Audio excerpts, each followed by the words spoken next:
Picture this, a world where the Roman Empire never grew into the legendary superpower we know today.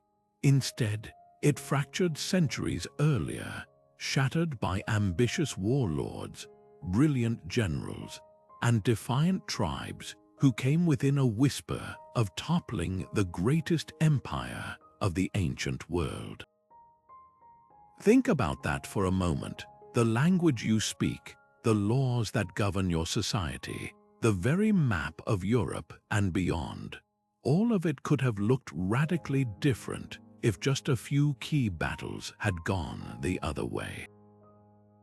From the misty forests of Germania to the sun-scorched deserts of Persia, Rome faced down conquerors who dared to imagine a future without its dominance, leaders who rallied armies, inspired rebellions, and very nearly rewrote history itself. In this video, we're going to walk in the footsteps of those who almost succeeded. We'll stand beside Hannibal as he marches his war elephants across the frozen Alps, feeling the same biting wind and shared uncertainty. We'll watch as Arminius, a man raised by Rome, turns its own tactics against it in the dark depths of the Teutoburg forest, obliterating 3 legions in a carefully laid trap. We'll witness the fiery resolve of Boudica, Queen of the Iceni, as she leads a furious uprising that reduced entire cities to ash. These weren't distant myths or forgotten footnotes. They were real people with real ambitions who stared into the face of Roman power and believed, against all odds, that they could bring it down. What you're about to experience is more than a list of battles or dates. It's a journey into the fragile moments where history trembled on a knife's edge. We'll explore not just how these campaigns were fought, but why they failed, the critical missteps, the strokes of bad luck, the unyielding resilience of Rome even in its darkest hours. Together, we'll uncover what these near victories reveal about ambition, strategy, and the unpredictable nature of power. By the end, you won't just see Rome as an immortal empire. You'll see it as something far more human, something vulnerable, something adaptable, and something that, time and again, almost wasn't there at all. So settle in. You're about to see history in a whole new light. But to truly grasp just how close these challenges came to rewriting our world, we first need to step back and understand the incredible, almost unbelievable, rise of Rome itself. Picture a single city, founded according to legend by the twin brothers Romulus and Remus, nestled on 7 hills along the Tiber River. It began as just one small settlement among many in the Italian peninsula, surrounded by powerful neighbors like the Etruscans and the Samnites. Yet, through a combination of military genius, a unique political system that balanced power, and an almost relentless drive for expansion, this city-state began to swallow its rivals whole. Their military machine was a masterpiece of organization and adaptability. The legion, with its flexible maniples, could operate independently and respond to threats in a way that the rigid, massive phalanxes of their Greek opponents simply could not.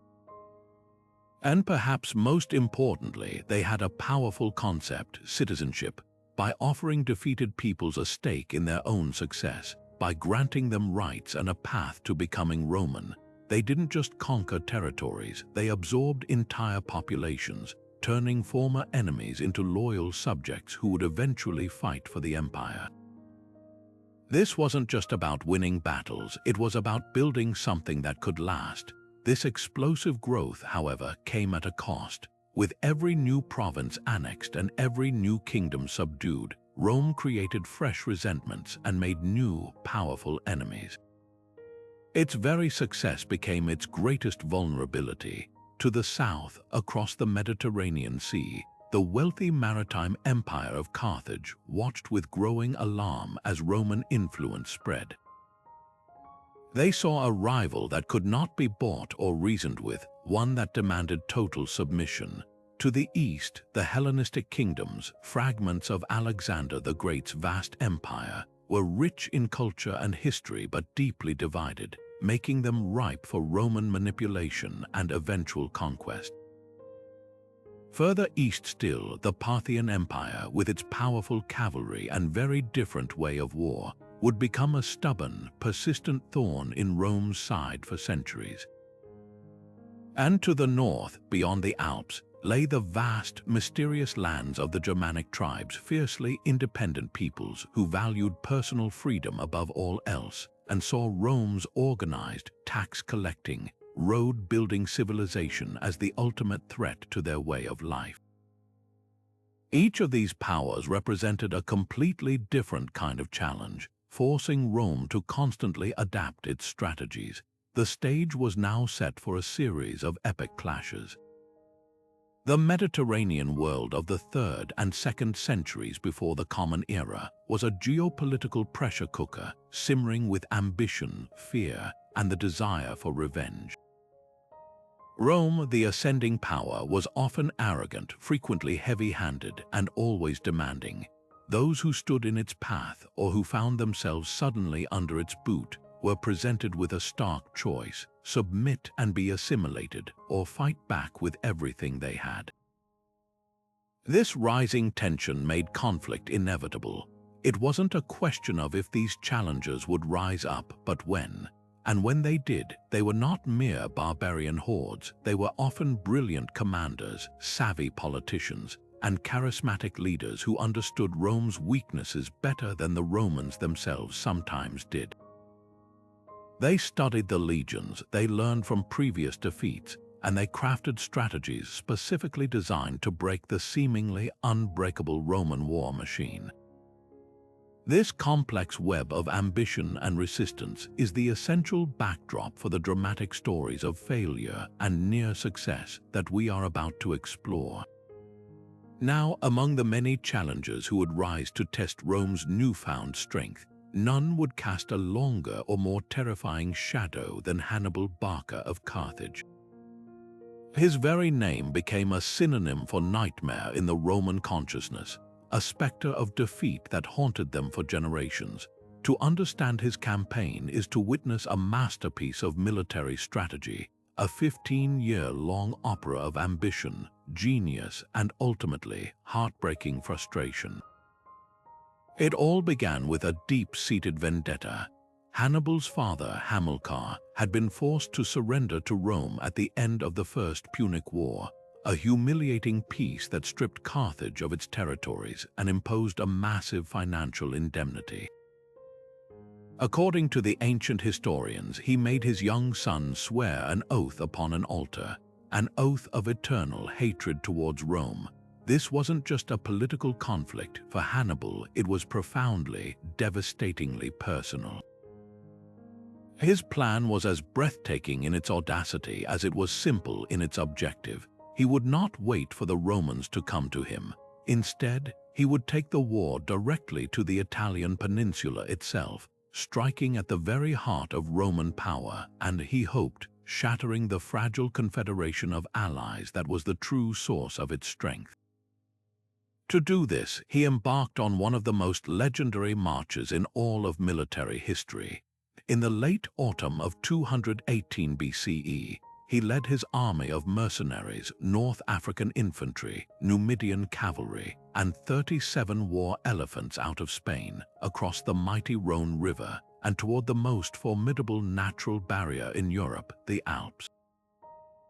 The journey was sheer agony. His men, and especially his elephants, were not equipped for the freezing temperatures and treacherous paths of the high mountain passes. They were harassed by hostile local tribes, and supplies ran dangerously low.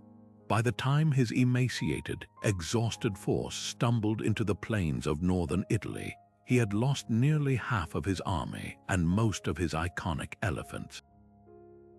But he had achieved the impossible. The Romans were caught completely off guard. They never imagined an enemy would, or even could, come at them from the north. The back door to Italy had been kicked wide open.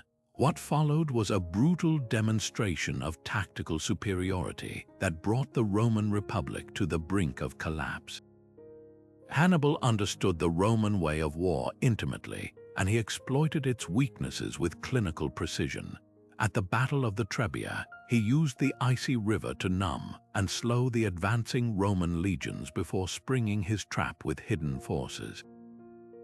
At Lake Trasimene, he turned the entire battlefield into an ambush, concealing his troops in the mist that rose from the water and annihilating an entire Roman army in one of the deadliest ambushes in history. But his crowning achievement was at Cannae. There, facing a Roman force nearly twice the size of his own, Hannibal executed a tactical maneuver so perfect it is still taught in military academies today. He placed his weakest troops in the center of his line, deliberately allowing them to be pushed back by the massive Roman infantry assault. The Romans, smelling victory, pushed inward, compressing their own enormous formation. This was exactly what Hannibal wanted. As the Roman army funneled into the kill zone, his veteran African troops on the flanks wheeled inward, and his superb cavalry, having routed the Roman horse, closed the trap from behind. The Roman army was completely surrounded, packed so tightly they could not even lift their swords. It was less a battle and more a systematic slaughter. By the end of the day, estimates suggest between 50 and 70,000 Roman soldiers lay dead on the field. It was the worst defeat in Roman history. In the aftermath of this unimaginable victory, the road to Rome itself lay virtually undefended. Most of its able-bodied men were dead. Panic seized the city. And here we encounter the great, lingering question that has fascinated historians for 2 millennia. Why didn't Hannibal march on Rome? His cavalry commander, Mahabal, supposedly told him, "You know how to win a victory, Hannibal, but you do not know how to use it." The reasons for his hesitation are complex. His army was battered and exhausted from the fight. He had no siege equipment whatsoever, the ancient world's equivalent of showing up to blow up a fortress without any explosives. Perhaps most importantly, his entire strategy was not based on destroying Roman cities, but on destroying the Roman alliance system. He believed that after such a catastrophic demonstration of Roman weakness, the Italian cities would abandon Rome and flock to his banner as their liberator. This was his critical miscalculation. While some southern cities did defect, the core of the Roman Confederation, the Latin allies, largely held firm. Roman resilience, a quality we've seen before, proved to be its greatest weapon. They refused to negotiate with Hannibal while he was on Italian soil, adopting a strategy of delay and harassment masterminded by the general Fabius Maximus, who earned the nickname the Delayer for his tactics of avoiding pitched battles and instead weakening Hannibal's army through a war of attrition. For years, Hannibal marched up and down the Italian peninsula, undefeated in battle but unable to land a killing blow. He was like a brilliantly sharp scalpel, but Rome was a patient, slowly bleeding him out. Without sufficient reinforcements from Carthage, who were often more interested in their own commercial ventures, his army slowly dwindled. Meanwhile, the Romans found a new brilliant general in Scipio Africanus, who learned from Hannibal's own tactics. Scipio wisely took the war to Africa, threatening Carthage itself and finally forcing Hannibal to abandon his Italian campaign and return home to defend his city. The two masters finally met at the Battle of Zama in 202 BCE. In a cruel twist of fate, it was Scipio who now used Hannibal's own tactics against him, neutralizing his war elephants and defeating the Carthaginian army. The man who had been undefeated in Italy for 15 years had lost the only battle that truly mattered. The war ended with Carthage utterly subdued, its empire dismantled, and its future as a power extinguished. Hannibal's legacy is the ultimate story of a magnificent victory that led to a total defeat. He had done everything right from a military perspective, yet he failed to understand the political and psychological bedrock of Roman power. His campaign proves that sometimes winning every battle can still mean losing the war. Yet even as Rome celebrated its hard-won victory over Carthage, a new and utterly terrifying threat was emerging from the distant north, one that would prove to be a shock of a completely different kind. Unlike the calculated genius of Hannibal, this danger was a raw, elemental force, a vast migration of entire peoples driven by necessity and desperation. The Romans first learned of the Cimbri and Toutones not through spies or merchants, but from the panicked reports of frontier scouts describing a seemingly endless tide of men, women, children, and wagons pouring out of the misty Jutland Peninsula in what is now Denmark. They weren't a professional army, they were a nation on the move. Their origins are still shrouded in some mystery, but many historians believe climate change played a key role. A series of catastrophic floods and shifting weather patterns in their northern homelands may have rendered their lands uninhabitable, forcing them to embark on a desperate search for new territory. They weren't initially seeking to conquer Rome. They were simply searching for a place to live, a fact that makes their eventual collision with the Republic all the more tragic. Their first encounters with Roman forces were less like formal battles and more like natural disasters. In 113 BCE, a Roman army under the command of Consul Gnaeus Papirius Carbo confronted the migrating masses near Norea in modern-day Austria. Carbo, arrogant and overconfident, first tried to lure the Cimbri into a trap with a fake offer of land, then attacked them when they were unprepared. It was a disastrous miscalculation. The Cimbri, though not looking for a fight, fought with a ferocity the disciplined Romans had never witnessed. They were described as giant-like figures with fierce blue eyes and wild hair, their battle cries echoing unnervingly through the forests. Carbo's legions were routed, saved from total annihilation only by a sudden, fortuitous thunderstorm that broke up the fighting and allowed them to flee. For Rome, it was a humiliating and bewildering defeat. Who were these people who could shatter a Roman consular army without even trying? The true scale of the catastrophe, however, was yet to come.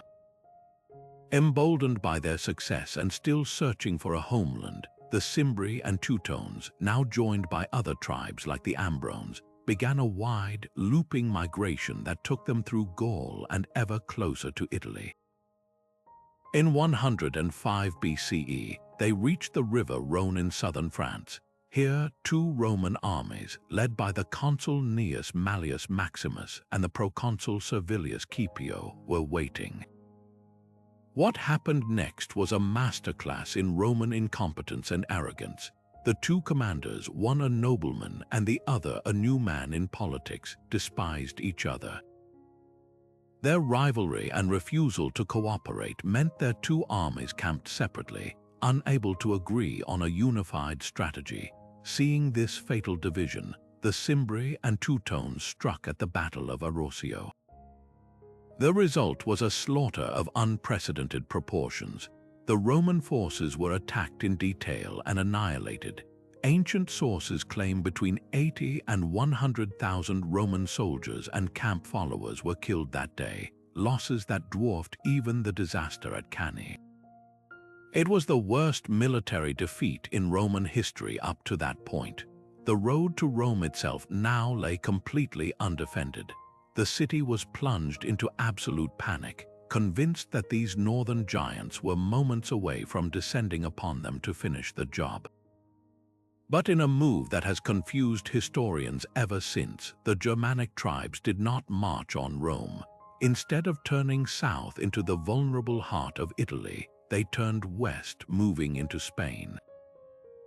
Why, we may never know for certain. Perhaps they were still more interested in finding land to settle than in outright conquest. maybe the sheer scale of their own victory was as surprising to them as it was to the Romans, and they weren't sure what to do next. It's also possible that the rugged Pyrenees Mountains seemed a more immediately attainable goal than the distant Italian Alps. Whatever the reason, this hesitation gave Rome a precious, life-saving gift: time. And in this moment of existential crisis, the Republic turned to a gruff, no-nonsense military man who was willing to break every tradition to save the state: Gaius Marius. Marius, elected consul and unprecedented 5 times in a row, understood that the old way of fighting was useless against this new kind of enemy. He implemented a series of radical military reforms that would ultimately transform the Roman army from a citizen militia into a professional fighting force. He threw open the recruitment to the poorest class of Romans, the Capite Censi, who had previously been excluded from service because they couldn't afford their own armor. These new soldiers would be paid a regular wage and promised a grant of land upon retirement, making them loyal not to the Republic as an abstract idea, but to their general, the man who guaranteed their pay and their future. This created a new, powerful bond between commander and soldier, a change that would have profound political consequences later. Marius also reorganized the legions, standardizing equipment and creating a more flexible structure based around the cohort instead of the larger maniple. He drilled his new model army relentlessly in southern Gaul, forging them into a single, disciplined instrument while he waited for the barbarian tide to return. And return they did. Having found the Spanish tribes too tough to conquer, the Cimbri and Toutones decided to finally enter Italy, though they made a critical error. They split their forces. The Teutones and Ambrones would march along the coastal route into Provence, while the Cimbri would loop north to cross the Alps into Italy from a different direction. This division of their overwhelming numerical strength was a fatal mistake.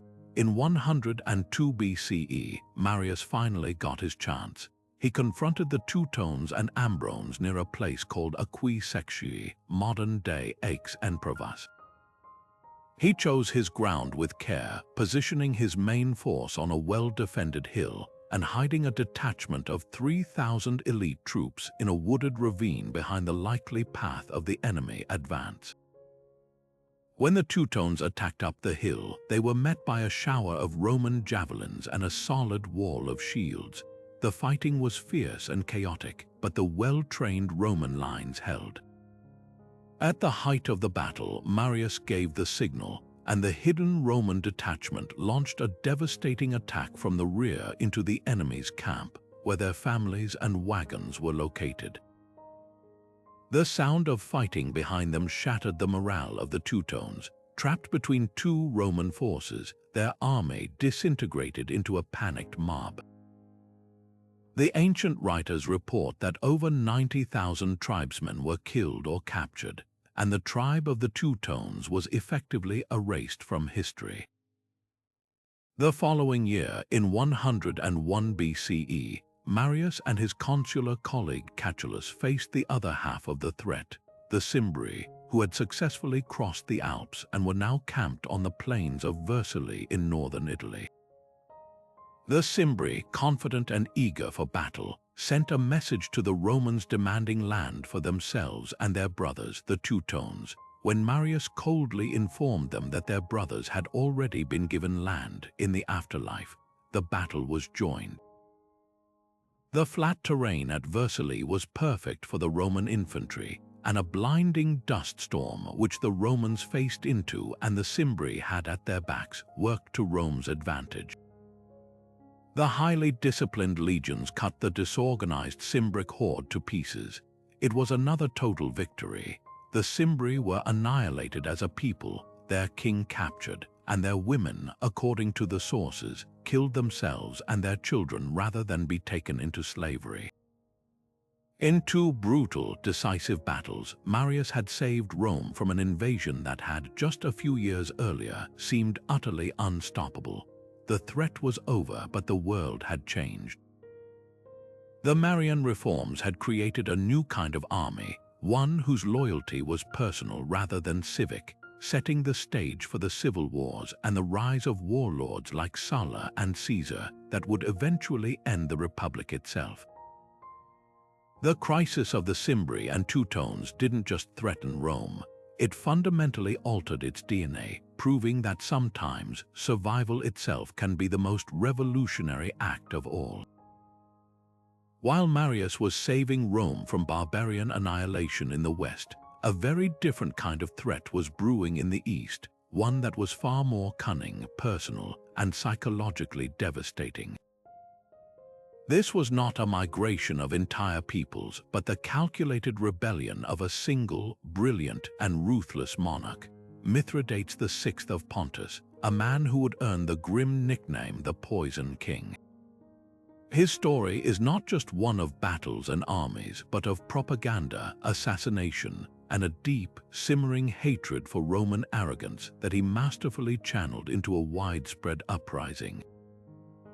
To understand his revolt is to understand the dark side of Roman imperialism, the corrupt tax collectors, the greedy businessmen, and the heavy-handed governors who squeezed the wealthy cities of Greece and Asia Minor until they were ready to explode.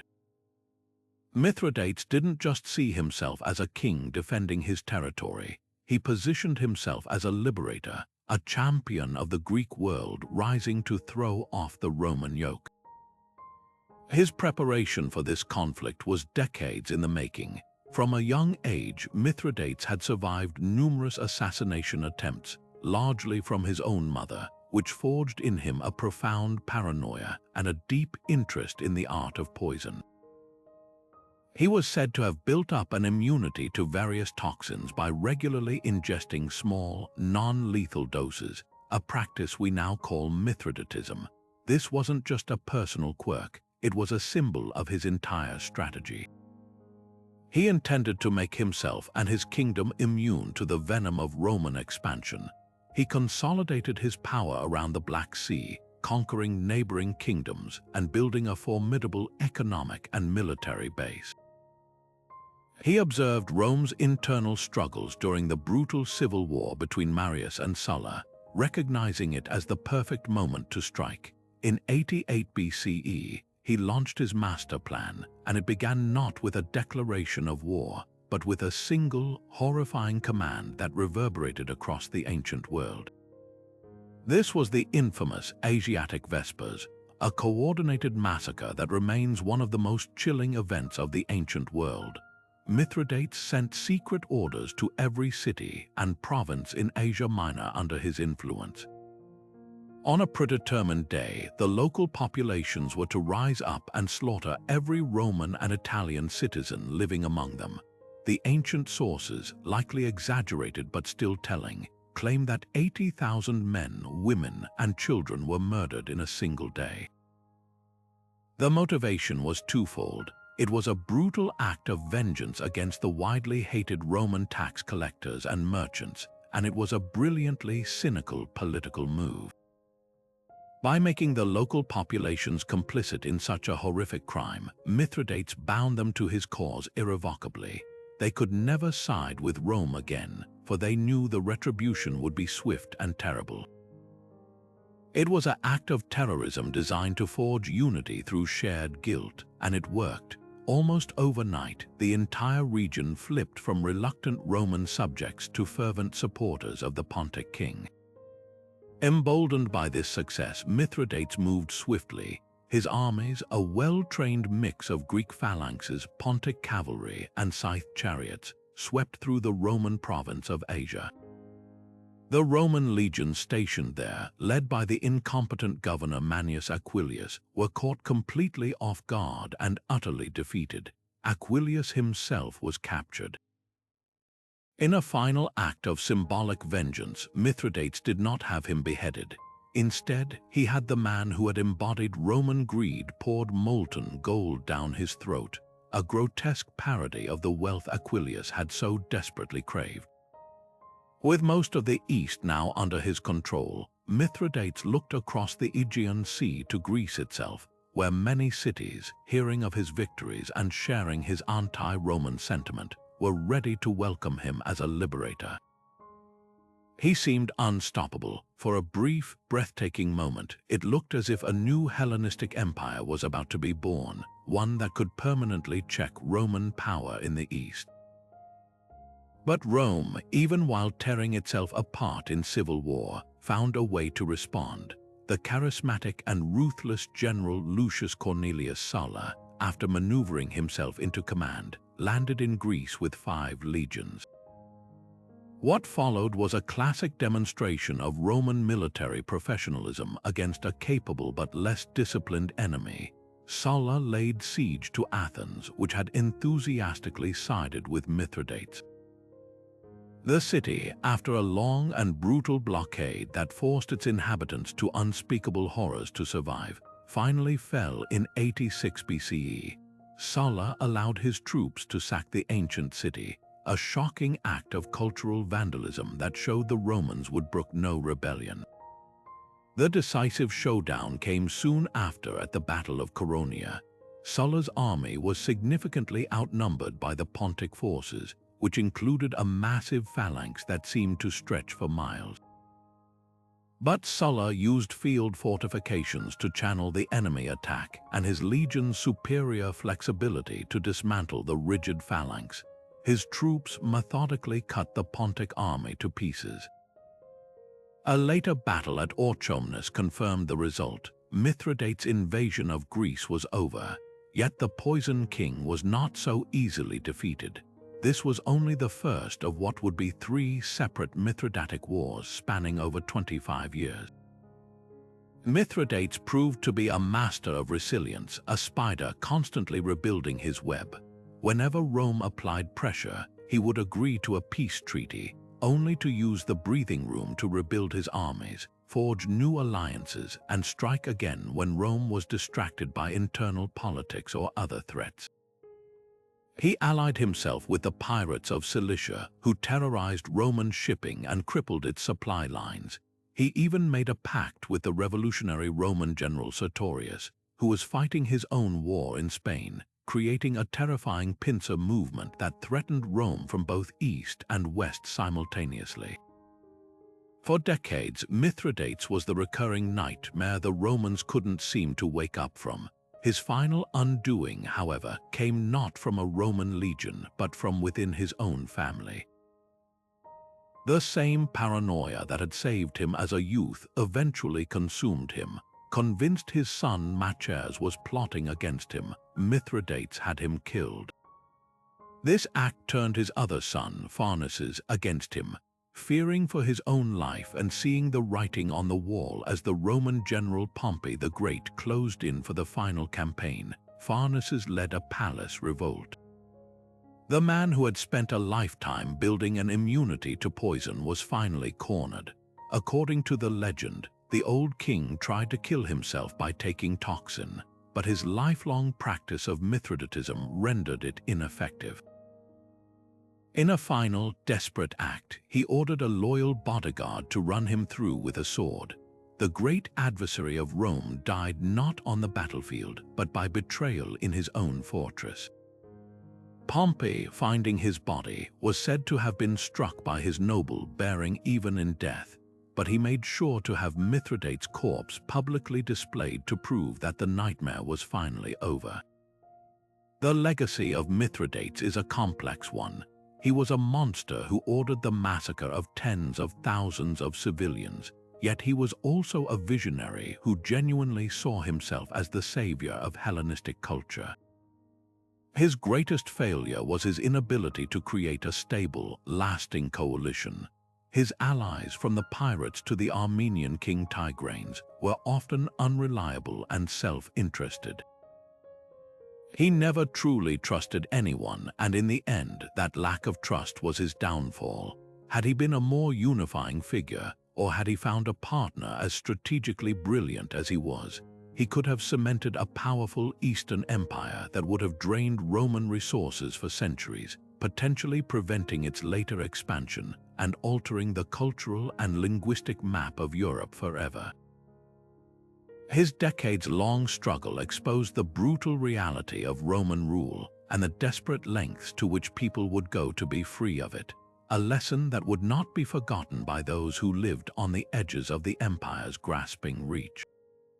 But while kings and generals plotted grand strategies of conquest, the most profound threat to Rome would emerge not from a throne or a general's tent, but from the darkest, most degraded corner of Roman society itself.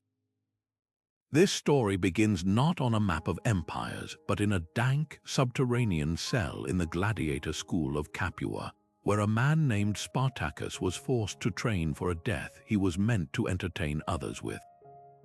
He was a Thracian, likely a former auxiliary soldier in the Roman army, who had been captured and enslaved, a man who knew how the Roman war machine worked from the inside, and who had now experienced its most brutal phase. In 73 BCE, he and about 70 other gladiators staged a desperate, bloody breakout, seizing kitchen knives and spits to fight their way to freedom. Their initial goal was simple and stark: survival. They just wanted to get away, to put as much distance as possible between themselves and the cruel fate that awaited them in the arena. They retreated to the slopes of Mount Vesuvius, and there something extraordinary began to happen. Word of their escape spread like wildfire through the Italian countryside. They were joined not just by other runaway slaves, but by herdsmen, impoverished farmhands, and all manner of the dispossessed who had been crushed by the weight of the Roman system. This wasn't a professional army, it was a flood of human desperation. Spartacus, along with his co-leaders Crixus and Oenomaus, found himself at the head of a swelling, chaotic, and passionate movement. What began as a jailbreak was rapidly transforming into a full-scale rebellion that struck at the very economic foundation of Rome. The entire Roman economy, from its vast agricultural estates to its mines, was built on the backs of an enormous enslaved population. If that population rose up, the whole system could collapse. The Senate, initially dismissive of what they saw as a mere policing matter, soon realized with dawning horror that this was something far more dangerous. They sent a praetor named Claudius Glaber with 3,000 militia troops to crush the rebellion in its cradle. Glaber, arrogant and underestimating the rebels, thought he had them trapped on Vesuvius. He blocked the only obvious path down the mountain and settled in to wait for starvation to do his work. But Spartacus, displaying the ingenuity that would become his hallmark, had his men weave ropes from the wild vines that grew on the mountainside. Under cover of darkness, they rappelled down a sheer cliff face, outflanked the complacent Romans, and launched a surprise attack on their camp from the rear. It was a total rout. Glaber's force was wiped out, and the rebels captured their weapons and armor. This first victory was a seismic event. It proved that the invincible legions could be beaten, and it armed the rebel army with proper Roman equipment. More importantly, it served as a beacon of hope, drawing thousands more to their cause. Over the next 2 years, Spartacus's army became a specter haunting Italy. They were a shadow nation moving through the heartland of their oppressors. They defeated 2 more Roman armies sent against them, each larger than the last. Their tactics were a masterful blend of guerrilla warfare and conventional battle, leveraging their knowledge of the land and their sheer desperation. They spent the winter of 73 BCE training, organizing, and even trading with local towns, showing a level of discipline and strategy that utterly defied the Roman stereotype of slaves as brutish and incapable of self-government. They weren't just a mob, they were building a counter-state within the very belly of the beast. At its peak, some ancient sources suggest the rebellion may have grown to include 120,000 people, a number that is almost certainly exaggerated but speaks to the immense scale of the fear it generated in Rome. The Senate was now in a state of pure panic. This was no longer a slave revolt. It was a war being fought on Italian soil, and they were losing. The name Spartacus, once unknown, was now spoken with a mixture of terror and awe. But within this astonishing success lay the seeds of its eventual destruction. The rebel army was not a monolith. It was a fragile coalition of different groups with fundamentally different goals. This internal division is the great tragedy of the Spartacus story. One faction, led by the Gaul Crixus, wanted to stay in Italy and take revenge on their former masters, pillaging the countryside and fighting the Romans head-on. Spartacus himself, however, seems to have understood the ultimate futility of this. His strategic goal was far more pragmatic. He wanted to lead his people out of Italy, across the Alps, to freedom in their homelands Gaul, Thrace, and elsewhere. This was an achievable goal. If they could just cross the mountains, they could disperse, and the rebellion would be over, but the individuals would be free. On at least one occasion, they made it to the foothills of the Alps. The path to freedom was literally right there, and then, for reasons lost to history, they turned back. Perhaps the majority of the army, intoxicated by their own success and hungry for more plunder, refused to leave. Maybe Spartacus felt he could not abandon those who wanted to stay and fight. Whatever the reason, it was the single most critical mistake of the entire revolt. By choosing to turn south again, they were choosing a fight to the death with a Rome that was now fully awake to the threat. The Senate, now treating this with the utmost seriousness, turned to one of the wealthiest and most ambitious men in Rome, Marcus Licinius Crassus, a man whose name was synonymous with cold, calculated power. Crassus saw the rebellion not just as a crisis, but as an opportunity.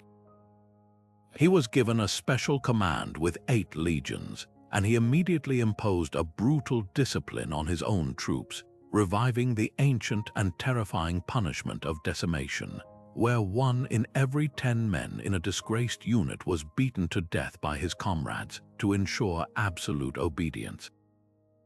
Crassus was a different kind of opponent. He wasn't interested in glory, he was interested in annihilation. He didn't seek a single glorious battle. Instead, he began a methodical, grinding campaign of containment. He built a massive fortification across the toe of Italy, a ditch and wall stretching 37 miles from sea to sea, designed to trap the rebel army on the peninsula and slowly starve them out. It was a staggering feat of military engineering that showed the limitless resources Rome was willing to pour into this problem. Spartacus, ever resourceful, managed to break through Crassus's lines in a daring night attack during a snowstorm. But the end was near. The internal divisions finally boiled over. A large contingent, perhaps 30,000 rebels led by Gannicus and Castus, split off from Spartacus's main force. Crassus pounced immediately, encircling and destroying this separated group. Spartacus's army was now significantly weakened. The final act played out in 71 BCE in southern Italy. Knowing that Crassus's legions were closing in and that another Roman army under Pompey was racing back from Spain to claim the glory, Spartacus turned to face his fate. On the day of the final battle, he is said to have brought his horse to the front lines and killed it himself, declaring that if he won, he would have many fine horses to choose from, and if he lost, he would not need one at all. He then fought his way through the chaos toward Crassus himself, determined to strike at the head of the snake. He never made it. He was cut down in the fighting, his body never identified. The rebellion was crushed with unspeakable brutality. As a final, grim warning, Crassus had 6,000 captured rebels crucified along the Appian Way, their bodies lining the road from Capua to Rome for miles, a horrific monument to the price of defiance. The legacy of Spartacus is uniquely powerful because it is the story of the ultimate underdog. He wasn't a king or a general, he was property. His war wasn't for territory or treasure, but for the most basic human right, freedom. His failure was not due to a lack of skill or courage, but to the immutable logic of power. A slave army, no matter how brilliantly led, could not ultimately defeat the entire Roman state. They had no supply lines, no secure base, no way to replace their losses. Their greatest strength, their numbers and passion, was also their greatest weakness, as it made them impossible to control and led to fatal divisions. Had they crossed the Alps when they had the chance, they would have vanished into history as a successful escape. By staying, they became a legend, a symbol of resistance that would echo for millennia, a permanent reminder to the powerful that those they tread upon can, and sometimes will, rise up. Yet even as the slave revolt of Spartacus was brutally extinguished within Italy, a new and far more conventional but equally determined challenge to Roman power was taking shape beyond the Alps, in the sprawling, forested lands the Romans knew as Gaul. This struggle would not be fought by escaped gladiators, but by a coalition of proud, independent tribes led by a chieftain of noble birth and soaring ambition, Vercingetorix of the Arvani. His name itself was a declaration of intent, meaning over king of warriors, and his campaign against Julius Caesar represents one of the most sophisticated and organized resistance movements Rome would ever face. To understand this conflict, we must first appreciate the sheer scale of Caesar's own ambition. His governorship of Gaul was not merely a military assignment, it was a personal project, a chance to build a vast fortune, secure a loyal army, and win the glory needed to dominate Roman politics. For years, he had played the tribes against one another with a masterful blend of diplomacy and brute force, presenting himself sometimes as a protector, other times as a conqueror. But this strategy of divide and rule inevitably created a powerful backlash, a simmering resentment that only needed the right leader to ignite it into a unified fire. Vercingetorix was that spark, the son of a chieftain who had been executed for seeking too much power among the Arvani. He inherited both a claim to leadership and a profound understanding of Gallic politics. He witnessed Caesar's legions wintering on Gallic soil, a clear signal that Roman presence was becoming permanent, and he recognized that the only path to freedom lay in a level of unity the fiercely independent tribes had never before achieved. His genius was not just as a warrior, but as a politician and a propagandist. He traveled from tribe to tribe, not simply demanding allegiance, but persuading them. He argued that temporary sacrifice was preferable to eternal slavery, that the comforts of today were worthless if they meant losing everything tomorrow.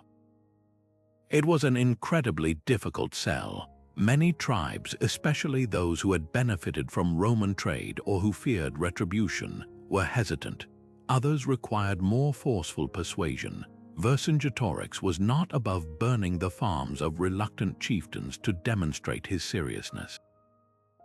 Through a combination of charismatic oratory, strategic threats, and a compelling vision of a free Gaul, he achieved the near impossible. He forged a confederation. His military strategy was as innovative as his diplomacy. Vercingetorix understood that he could not defeat the legions in a straightforward, set peace battle on their terms. The Roman war machine was too disciplined, too well drilled. Instead, he pioneered a form of asymmetric warfare that would feel familiar to modern strategists. He adopted a scorched earth policy, ordering the burning of towns, farms, and food stores that lay in Caesar's path.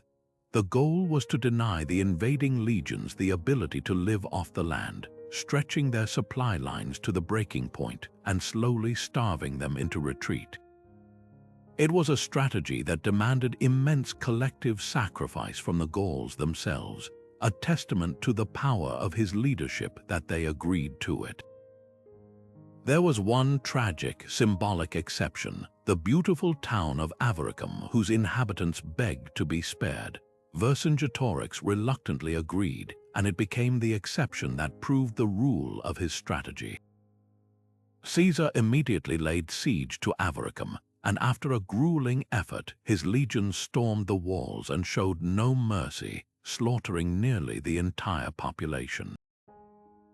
The horrific fall of Avaricum served to vindicate Vercingetorix's harsh methods and strengthen the resolve of the coalition. For a time, this new way of war worked brilliantly. Caesar's forces were harassed, exhausted, and constantly hungry. At the siege of Gergovia, Vercingetorix even managed to lure the Romans into a costly failed assault on the town's formidable defenses, handing Caesar one of his few outright tactical defeats. The momentum seemed to be shifting. The Gallic cavalry, in particular, was superb, often outperforming its Roman counterparts. But Vercingetorix's next decision would prove to be the turning point, the moment where the campaign's fate was sealed. Perhaps emboldened by his success at Gergovia, or maybe believing his cavalry was now invincible, he chose to offer Caesar a pitched battle. It was a catastrophic error. In the ensuing engagement, the Gallic cavalry was routed by a special reserve of German horsemen Caesar had recruited for exactly this purpose. With his mobile arm shattered, Vercingetorix made his second and final critical mistake. Instead of dispersing his massive infantry force to continue the guerrilla campaign, he ordered a retreat to the fortified town of Alesia. It was a decision born of necessity. He needed a safe haven to regroup, but it played directly into Caesar's greatest strength, siege warfare.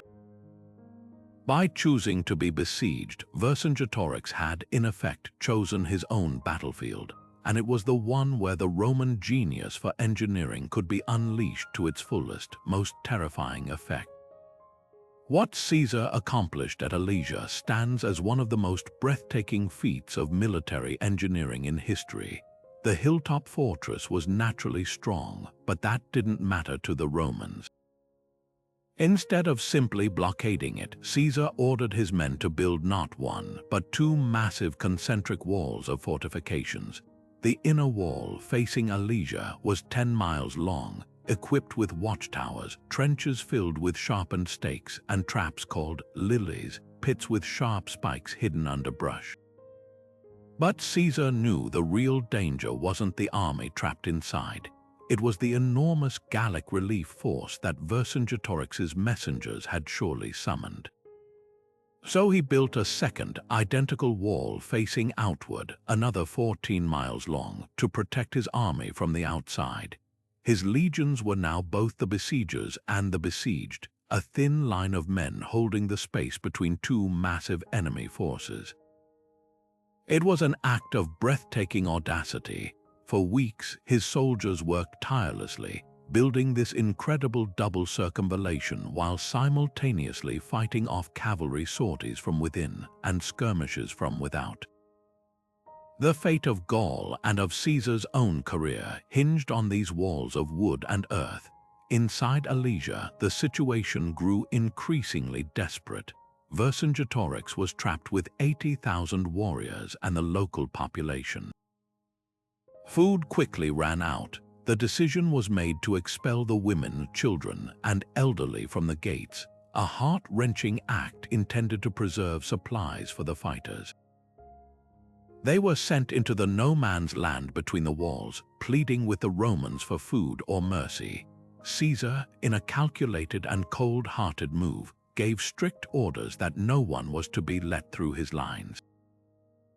These innocent non-combatants were left to starve in the barren ground between the armies, a grim buffer zone of human suffering. Finally, the great Gallic relief army arrived, a force ancient sources claim numbered 250,000 men.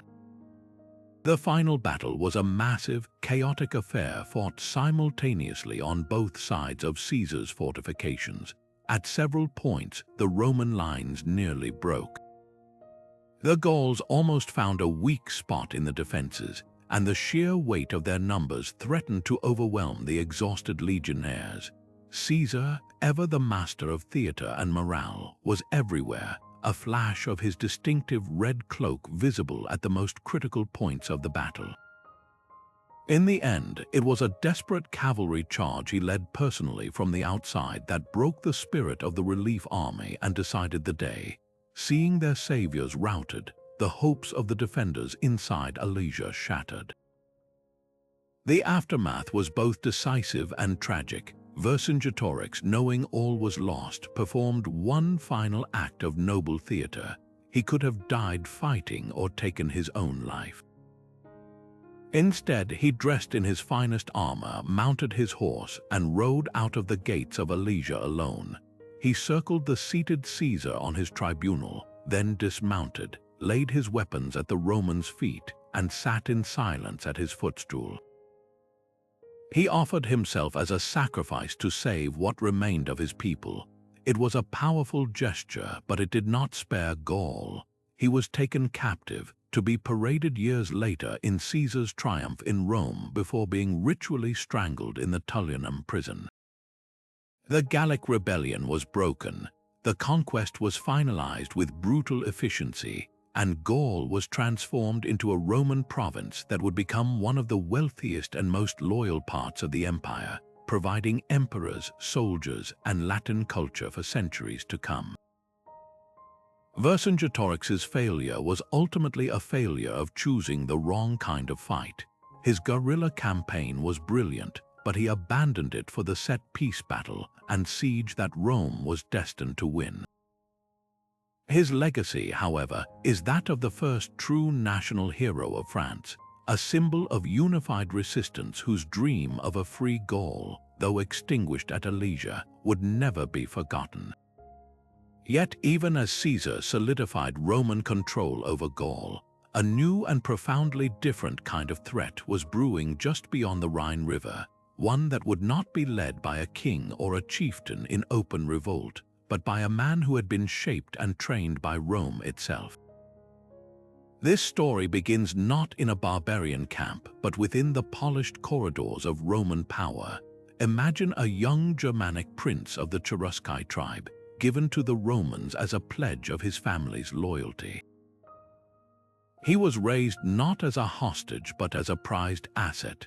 He was given a Roman name, a Roman education, and a commission as an officer in the auxiliary forces.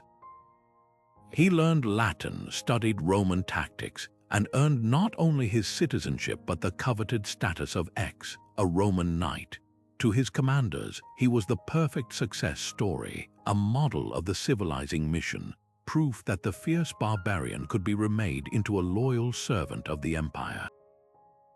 His name was Arminius, and beneath the surface of this polished Roman officer simmered a deep, unwavering loyalty to his people and a burning desire for their freedom. He was the ultimate insider threat, a wolf who had been invited to live inside the fold, and he was patiently waiting for the perfect moment to strike. That moment arrived in the autumn of the year 9 CE. The man in charge of the Roman effort to pacify and incorporate Germania into the empire was Publius Quinctilius Varus, a senator known more for his political connections and administrative skills than his military genius. He had been given 3 full legions, the 17th, 18th, and 19th, along with 6 auxiliary cohorts and 3 cavalry squadrons, a force of over 20,000 men. It was an enormous concentration of military power, and Varus was using it not to fight a war but to run a province. He was holding court, settling disputes, building roads, and collecting taxes, treating the wild, forested land of Germania as if it were already a settled part of Gaul. He saw himself as a governor, not a general, and he trusted his Germanic advisors implicitly, especially the charismatic and helpful Arminius, who was a constant presence in his camp. This trust was about to become one of the most catastrophic mistakes in Roman military history. Arminius's plan was a masterpiece of deception and psychological manipulation. He presented Varus with a perfect, plausible crisis. He reported a small, localized rebellion brewing in a distant part of the territory. It was the kind of nuisance a Roman governor was expected to quash quickly to demonstrate Rome's authority. The route to this rebellion, Arminius suggested, would take them through familiar territory, but a slight detour through the Teutoburg forest would save valuable time. Varus, seeing no reason to doubt his trusted lieutenant, agreed. He gave the order for the entire army, legionnaires, auxiliaries, cavalry, and a massive, slow-moving train of camp followers, families, and baggage carts to break camp and march into the dense, dripping woods. They entered a world utterly alien to the open fields and engineered roads they were trained to fight on. The path, barely a track, narrowed quickly. The ancient towering oak and birch trees created a perpetual twilight, their leaves blotting out the sky. The ground beneath their feet turned to a thick, sucking mud after recent rains. The very air was close and heavy. The long Roman column, stretched out for miles in the difficult terrain, began to lose its cohesion. Their progress slowed to a miserable, muddy crawl. They were exactly where Arminius wanted them. Then the world exploded. It began not with a battle cry, but with the terrifying whistle of Germanic spears, the frami, hurtling out of the mist and the trees from all sides at once. There was no enemy to form a battle line against, no shield wall to lock with. The attackers were phantoms, striking from behind trees and from the crests of the muddy ravines. They would unleash a volley of javelins, then melt back into the impenetrable forest, only to reappear hundreds of yards away to attack the vulnerable rear of the column. The Romans, trained for disciplined formation fighting, were completely helpless. Their heavy javelins, the pila, were useless in the thick brush. Their large, curved shields were a hindrance in the close quarters. They couldn't maneuver, they couldn't charge, they couldn't even see their enemy. For 3 nightmarish days, the slaughter continued without respite. The Germanic warriors, led by Arminius, who now fought alongside his countrymen, harried the trapped army relentlessly. The Romans tried to make camp on the first night, a ragged, pathetic fortification built from mud and fallen trees. They tried to break out on the second day, only to be driven back into the forest with even greater losses. By the third day, it was less a battle and more a massacre of exhausted, demoralized, and wounded men. The final act was one of utter despair. The remnants of the Roman force, now leaderless after Varus reportedly fell on his own sword to avoid capture, were cornered on a small, open hill. They made their last stand there, but it was hopeless. They were overrun and cut down to the last man. The 3 eagle standards of the legions, the sacred symbols of Roman military pride, were captured. The camp followers were slaughtered or enslaved. The entire army of 20,000 men had been utterly erased from existence. When a Roman rescue force finally reached the site years later, the scene that greeted them was one of unutterable horror.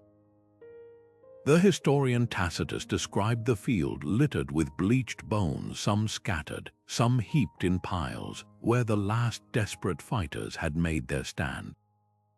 Skulls were nailed to trees, and in the groves nearby were the crude altars where the Germanic tribes had sacrificed the captured Roman officers to their gods. It was a place of national shame, a graveyard not just for men, but for Roman ambition. The psychological impact on Rome was seismic. The news of the disaster reportedly sent the Emperor Augustus into a paroxysm of grief and rage. The ancient historians say he would wander his palace, beating his head against the walls and crying out, "Quinctilius Varus, give me back my legions." The loss was so total, so humiliating, that the numbers of the 3 annihilated legions, 17th, 18th, and 19th, were never used again in the Roman army. The dream of a province of Germania, which had seemed so close, vanished overnight. the Rhine River became not a stepping stone for expansion, but a permanent fortified border, the limes, for the rest of the empire's history. All future campaigns across the Rhine were merely punitive raids, never serious attempts at conquest. A single week in a German forest had permanently altered the map of Europe. The legacy of Arminius is a powerful testament to the fact that the most dangerous enemy is often the one who knows you best. He used Rome's own tactics, its own trust, and its own arrogance as the very weapons to destroy it, proving that no empire, no matter how powerful, is immune to the cunning of a committed insider and the fierce resistance of those who refuse to be ruled. Yet even as the ghost of the Teutoburg forest haunted the Roman imagination, a new storm was gathering on the empire's most distant and misty frontier, Britannia. Here, the spark of rebellion was lit not by a cunning insider or a strategic king, but by the raw, personal fury of a wronged queen. Her name was Boudica, and her story is one of the most visceral and emotionally charged in all of Roman history, a blaze of vengeance that nearly burned Roman Britain to the ground. To understand her revolt is to witness the catastrophic failure of Roman provincial administration, a tale of greed, arrogance, and brutal humiliation that pushed a client kingdom to the breaking point. The Iceni tribe, of which Boudica was queen, were not conquered enemies, they were nominal allies. Their king, Prasutagus, had ruled as a client king, hoping to secure his family's future and his people's limited independence by naming the Roman Emperor Nero as co-heir to his wealth alongside his own two daughters. It was a calculated move, an attempt to buy peace through a shared inheritance. But when Prasutagus died, the Roman officials on the ground saw not a diplomatic arrangement, but an opportunity for plunder. What followed was an act of such gratuitous cruelty that it feels shocking even by the harsh standards of the ancient world. Roman procurator Catius Decianus, the chief financial officer of the province, declared the entire kingdom forfeit. He sent his agents to seize the late king's assets, but they didn't stop there. They flogged Boudica, the widowed queen, publicly and savagely. And then, in an act designed to inflict the deepest possible cultural and personal shame, they raped her two young daughters. This was more than a simple confiscation of property. It was a deliberate, systematic destruction of a royal family's honor, a message that client kingship meant nothing, and that local elites were merely subjects to be brutalized. The Romans, in their arrogance, believed they had crushed the Iceni spirit. In reality, they had handed a charismatic and furious leader the perfect cause to unite not just her own people, but every tribe in southern Britain that had suffered under the Roman yoke. Boudica's call to arms was not a complex political argument. It was a cry for vengeance that resonated with primal force. She harnessed the collective grievance of tribes crushed by heavy taxes, of chieftains dispossessed of their lands, and of druids whose sacred groves on the island of Mona were being desecrated by the advancing Romans. She became a living symbol of resistance, a figure of terrifying power. The ancient historian Dio Cassius left us a vivid description of her, tremendously tall, with a fierce gaze, a harsh voice, and a great mass of bright red hair falling to her hips. She would address her growing army from a chariot, her daughters beside her, and speak of freedom, of the injustices they had suffered, and of the certain victory granted to them by the goddess of victory, Andraste. Her very presence was a rallying point, and warriors from multiple tribes flocked to her banner, forming a massive, passionate, and furious host. Their first target was the symbol of Roman oppression itself, Camulogenum, modern-day Colchester. This was no longer a native British town. It was a colonia, a settlement for retired Roman legionaries who had been granted land taken from the local Trinovantes tribe. These veterans were notoriously brutal landlords, evicting natives from their homes and treating them with contempt. The city was poorly defended, its walls incomplete, and though the inhabitants sent desperate pleas for help to the procurator Catastacianus in Londinium, he sent only a pitiful 200 men.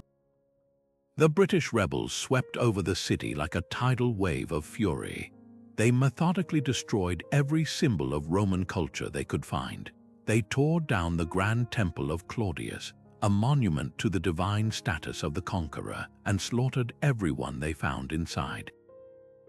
The entire city was burned to the ground, and archaeological evidence today shows a thick, red layer of burned debris from this period, a permanent scar in the earth known as the Boudican destruction layer.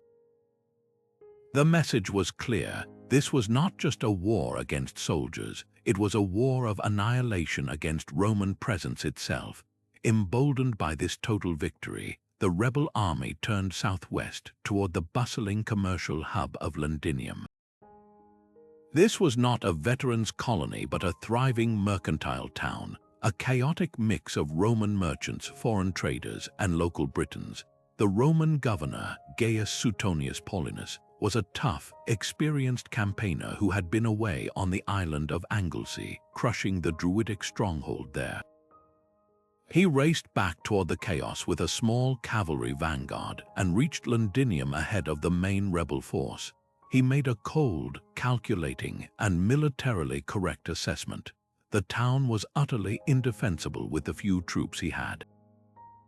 He made the heartbreaking decision to abandon it, offering safe passage to any who could keep up with his force, but leaving the vast majority of the population to their fate. When Boudica's army arrived, they found a city emptied of soldiers but full of people. The result was another horrific slaughter. Londinium was put to the torch, and its inhabitants were massacred without mercy. The rebels moved on to do the same to the town of Verulamium, modern-day St. Albans. The ancient sources, likely exaggerated by Roman horror, claim that 70,000 Romans and their allies were killed in these three cities. The province of Britannia was being systematically erased. Governor Suetonius Paulinus, however, was now actively gathering his forces. He managed to rendezvous with the 14th Legion and parts of the 20th, along with some auxiliaries, a total force of roughly 10,000 professional soldiers. He was heavily outnumbered by Boudica's host, which some estimates place at over 200,000, though this number certainly includes a vast number of non-combatants and irregular fighters. Suetonius knew he could not defeat such a horde in an open field through strength of arms alone. His genius lay in his choice of battlefield. He selected a narrow, steep-sided gorge with a dense forest at his back and an open plain in front. This terrain was crucial. It protected his flanks and rear from being outflanked by the enemy's overwhelming numbers, forcing them to funnel into a killing zone where Roman discipline could prevail over barbarian ferocity. He arranged his well-armored legionnaires in a tight, disciplined formation across the mouth of the gorge, with light infantry on the sides and cavalry held in reserve. Boudica, confident from her string of victories and trusting in her numbers, obliged him. She arrayed her vast army on the plain before him, a seemingly endless sea of warriors. She and her daughters rode in a chariot along the front lines, rallying her troops one last time. The initial British charge was a terrifying sight, a massive, screaming wave of humanity crashing toward the thin Roman line. But the Roman discipline held. The legionnaires, standing shoulder to shoulder, waited until the last possible moment before unleashing a volley of their heavy pilar javelins, which punched through shields and armor, disrupting the charge. Then, as the British advance stumbled, the Romans advanced in a tight wedge formation, their short gladius swords stabbing forward with mechanical efficiency. The narrow field prevented the British from using their numbers effectively. Those at the back pushed forward, pinning those in the front against the unbreakable Roman wall. It became a grisly, compressed slaughter. At the critical moment, Suetonius unleashed his cavalry, which charged around the flanks and into the rear of the packed British mass, turning confusion into a full-blown rout. The rebel army, trapped and panicked, was cut down by the thousands. The ancient sources claim the Romans suffered only 400 casualties, while the British lost 80,000. The numbers are symbolic, but the outcome was decisive. Boudica's rebellion was broken in a single, brutal afternoon. The aftermath is shrouded in legend. Boudica herself did not survive. Tacitus reports she took poison to avoid capture, a final act of defiance. Dio Cassius claims she fell ill and died. Whatever the case, her story did not end on that battlefield. Her defeat was a result of several critical factors. While her army was vast and motivated by rage, it lacked the discipline, armor, and training of the professional legions. More importantly, Suetonius's tactical genius in choosing the battlefield negated her only real advantage, numbers, but perhaps the most significant failure was one of alliance. While many tribes joined her, others, like the rival Trinovantes who had their own grievances against the Iceni, did not. Had she been able to forge a truly united front across all of Britannia, overwhelming the Romans with simultaneous attacks from every direction, the outcome might have been different. Her revolt remains a powerful symbol of the human cost of empire, a stark reminder that the conquered can and will fight back with terrifying passion. Boudica's legacy is not one of military victory, but of moral victory, an enduring icon of resistance against overwhelming oppression, whose name still echoes as a testament to the price of injustice. Yet even as the flames of Boudica's rebellion were being stamped out on the misty fields of Britannia, the memory of an earlier and equally profound humiliation still festered in the Roman psyche, one that had taken place under the blinding sun of the eastern desert a generation earlier. This story begins not with a wronged queen, but with one of the most powerful men in Rome, a figure who felt he had everything to prove and a vast, empty space on his resume where military glory was supposed to be. Marcus Licinius Crassus was the wealthiest man in the Republic, a political kingmaker who had, alongside Pompey and Julius Caesar, carved up Roman power in the backroom deal known as the First Triumvirate. He had crushed the slave revolt of Spartacus, but that victory was always tarnished. It was a war against property, not a proper foreign enemy, and his rival Pompey had swooped in at the last moment to claim an unfair share of the credit. Now in his 60s, Crassus watched as Pompey basked in the glory of Eastern conquests and Caesar began his spectacular campaign in Gaul. He was being left behind, his wealth and political influence suddenly seeming hollow without the one thing that truly mattered in Roman society, the honor of a triumph earned against a worthy foreign foe. His eyes turned east toward the only empire that rivaled Rome in scale and prestige, Parthia. This was not a decision based on strategic necessity or a clear threat to Roman interests.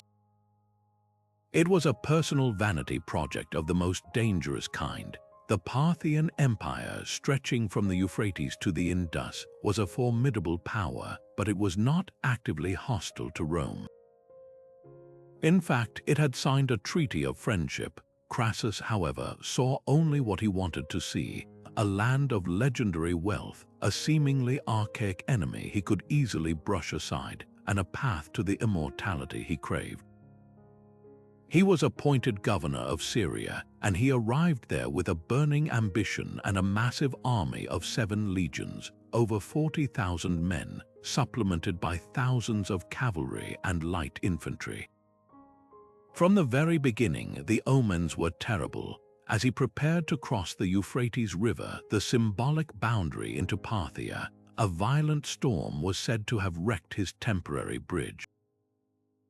The sacred standards, the legionary eagles, were reportedly stuck fast in the muddy riverbank, refusing to budge.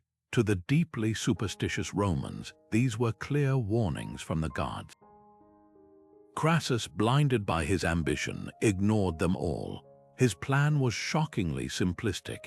He intended to march directly southeast through the Mesopotamian desert toward the Parthian heartland, lured by the promise of easy plunder and a quick, decisive victory. He dismissed the advice of his Armenian ally, King Artavasdes, who offered a safer route through the northern mountains where his own formidable heavy cavalry could support the Romans and provide protection. Crassus wanted a direct line to glory, and the flat, open desert seemed to offer it. What he fatally failed to understand was that this terrain was not a blank slate for his legions to march across. It was a carefully chosen killing field for his enemy. The Parthians were masters of a completely different form of warfare, one the rigid Roman military system was utterly unprepared for. Their army was not built around the heavy infantry legion, but around two devastatingly effective types of cavalry, the horse archer and the cataphract. The cataphract was a vision of terror, a fully armored knight, riding an armored horse, armed with a long, heavy lance called a contos. They were the equivalent of a medieval tank charge, designed to shatter any infantry formation through sheer weight and impact. But it was the horse archer who was the true instrument of psychological destruction. Mounted on swift, agile ponies, these warriors were equipped with powerful composite bows and vast quivers of arrows. Their signature tactic, the one that would give its name to this entire disaster, was the Parthian shot. They would feign retreat, galloping away as if in panic, then twist their bodies with incredible skill in the saddle to fire backwards with lethal accuracy at their pursuing enemies.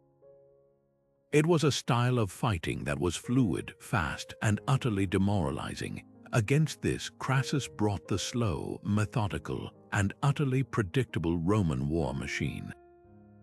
The Parthian general, a brilliant nobleman named Shauna, understood his enemy perfectly. He did not seek a grand, set-piece battle.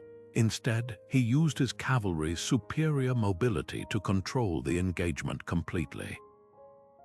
He sent out scouts to lure Crassus ever deeper into the waterless, featureless desert near the town of Carrhae. The Roman army, burdened by heavy armor and trudging through soft sand under the punishing sun, grew exhausted and desperately thirsty. Then, on the 6th of May, 53 BCE, the horizon began to shimmer. At first, it seemed like a heat mirage, but then the shimmering resolved into a sound, a low, sinister drumming noise created by the Parthians beating on hollowed-out animal skins with metal tips. And then the sky itself seemed to darken as thousands of horse archers emerged, surrounding the Roman square. Crassus, following standard doctrine, ordered his men to form a large, hollow square, each side presenting a wall of shields.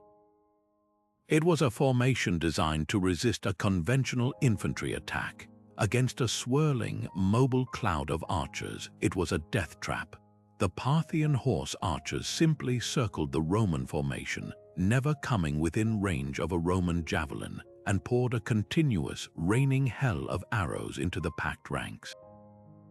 The Romans could do nothing but stand there and take it. Their large shields offered some protection, but the arrows came from all angles, arching high to fall on the unprotected heads and backs of the men in the center. Wounded men collapsed in the sand, and the groans of the dying mixed with the thud of arrows hitting shields. Whenever a Roman cohort tried to break formation and charge the elusive archers, the Parthians would simply retreat, still firing their devastating shots, and lead the Romans into an ambush by the waiting cataphracts, who would then charge and annihilate the isolated unit. It was a perfect, horrifying tactical loop. The Romans were being systematically shot to pieces without ever getting to swing their swords. The catastrophe reached its climax when Crassus's own son, Publius, led a desperate counterattack with a body of Gallic cavalry and some light infantry. They managed to push the horse archers back, but Shauna simply drew them away from the main force and enveloped them. Publius and his entire command were wiped out. His head was then impaled on a spear and paraded before the eyes of his father and the entire Roman army. The morale of Crassus's men, already at breaking point, shattered completely. That night, under the cover of darkness, the Romans attempted a desperate retreat toward the town of Carrhae, abandoning thousands of their wounded on the field, whose cries echoed in the darkness as the Parthians moved in to finish them off. The next day, Shauna offered Crassus a parley. It was almost certainly a trap, but Crassus, seeing no other option, went. The meeting quickly turned violent, and Crassus and his remaining officers were killed. The story goes that the Parthians, knowing of his famous greed, poured molten gold down his throat, a grotesque symbol of the wealth that had driven him to his doom.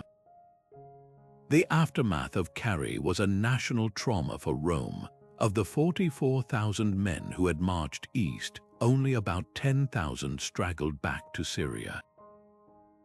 The rest were dead or captured and sent to rot in Parthian labor camps in the easternmost reaches of their empire. The ultimate humiliation was the loss of the legionary eagles, the sacred standards that were the very soul of a Roman legion. To lose one was a disgrace. Crassus had lost several. This shame would fester for decades, becoming a powerful political rallying cry for future leaders like Augustus, who would eventually negotiate the return of the standards through diplomacy rather than force. The defeat at Carrhae had immediate and profound geopolitical consequences. It permanently halted Roman expansion to the east. The Euphrates became a de facto border, and while later emperors would occasionally raid into Parthian and later Sasanian territory, the dream of conquering Persia died in the desert sands that day. It established a balance of power that would last for centuries, a stalemate between two superpowers that would constantly drain each other's resources in a series of devastating wars. Carrhae was more than a lost battle. It was a brutal lesson in the limits of power. It proved that Roman military discipline alone was not enough against an enemy that refused to fight on Roman terms, showcasing for the first time the devastating effectiveness of asymmetric warfare and the terrible price of a commander's hubris.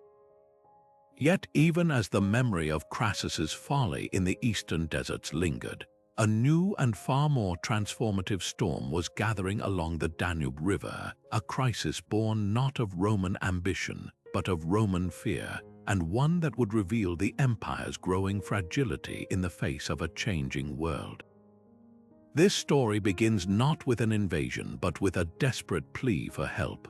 Across the vast steppes of what is now Ukraine and Romania, a terrifying new force was on the move, the Huns.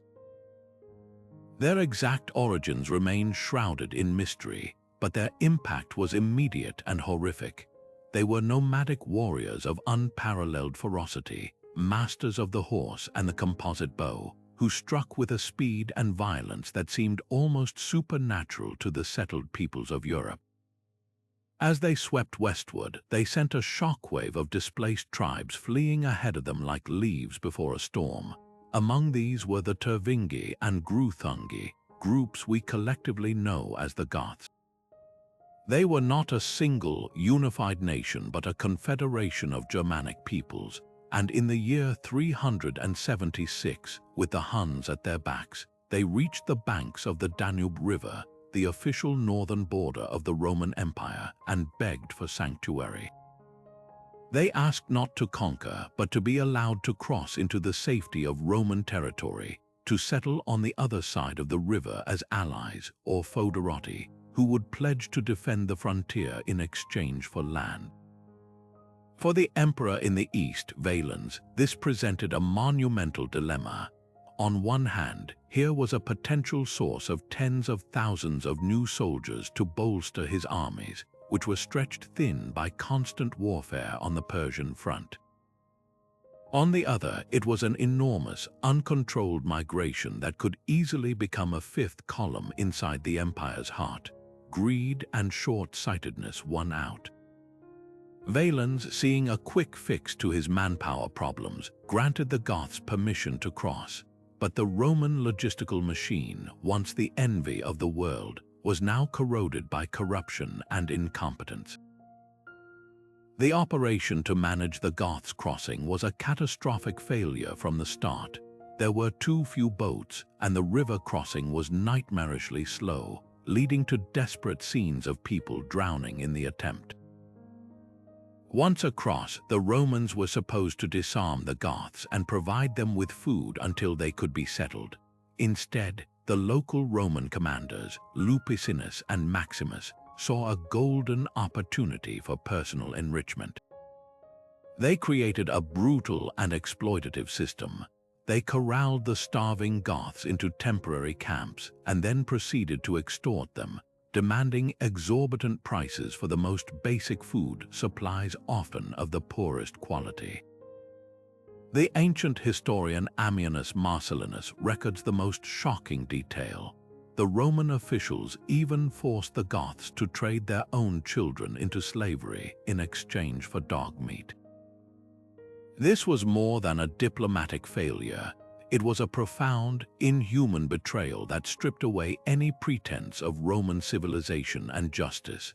The Goths, who had come as supplicants hoping for protection, were now trapped between the Huns behind them and a predatory Roman administration in front of them. Their desperation curdled into a cold, unified rage. It took only a single spark to ignite a rebellion. When Lupicinus invited the Gothic leaders Fritigern and Alavivus to a banquet, ostensibly for negotiations, he attempted to assassinate them. Alavivus was killed, but Fritigern managed to escape, unleashing the pent-up fury of the entire Gothic nation.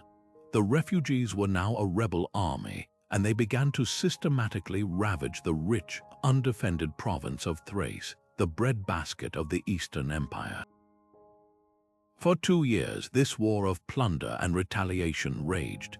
The Goths, now expert in Roman warfare from their previous contacts and led by the shrewd Fritigern, avoided large-scale pitched battles. They moved swiftly, living off the land they were destroying, and defeated several smaller Roman forces sent to contain them. Emperor Valens, who had been preparing for a war against Persia, was forced to divert his attention and his best troops to deal with the crisis he himself had created. In the summer of 378, he marched from his base in Antioch to Constantinople, where he was met with public scorn for allowing the barbarians to run amok so close to the capital. Eager for a decisive victory to restore his tarnished prestige, and against the advice of his more cautious generals, Valens chose to engage the main Gothic force near the city of Adrianople before his nephew and co-emperor Gratian could arrive from the west with reinforcements. His decision was driven by a toxic mix of personal vanity and a deep-seated Roman arrogance that refused to see the Goths as anything more than an unruly mob. It was an arrogance that would cost him his life, his army, and forever alter the course of history. On the 9th of August, a day of blistering heat, the Roman army approached the Gothic camp, which was a large, fortified logger of wagons drawn into a defensive circle on a hilltop. The Romans were tired, thirsty, and disorganized after a long march under the hot sun. Their reconnaissance was poor. They had failed to detect the bulk of the Gothic cavalry, which was away foraging. Believing they only faced the infantry within the wagon fort, Valens ordered his troops to form up for an immediate attack. The initial Roman assault on the wagon circle was met with a fierce and determined defense. The battle descended into a grinding, bloody stalemate at the base of the hill. Then, at the critical moment, the world seemed to explode around the Romans.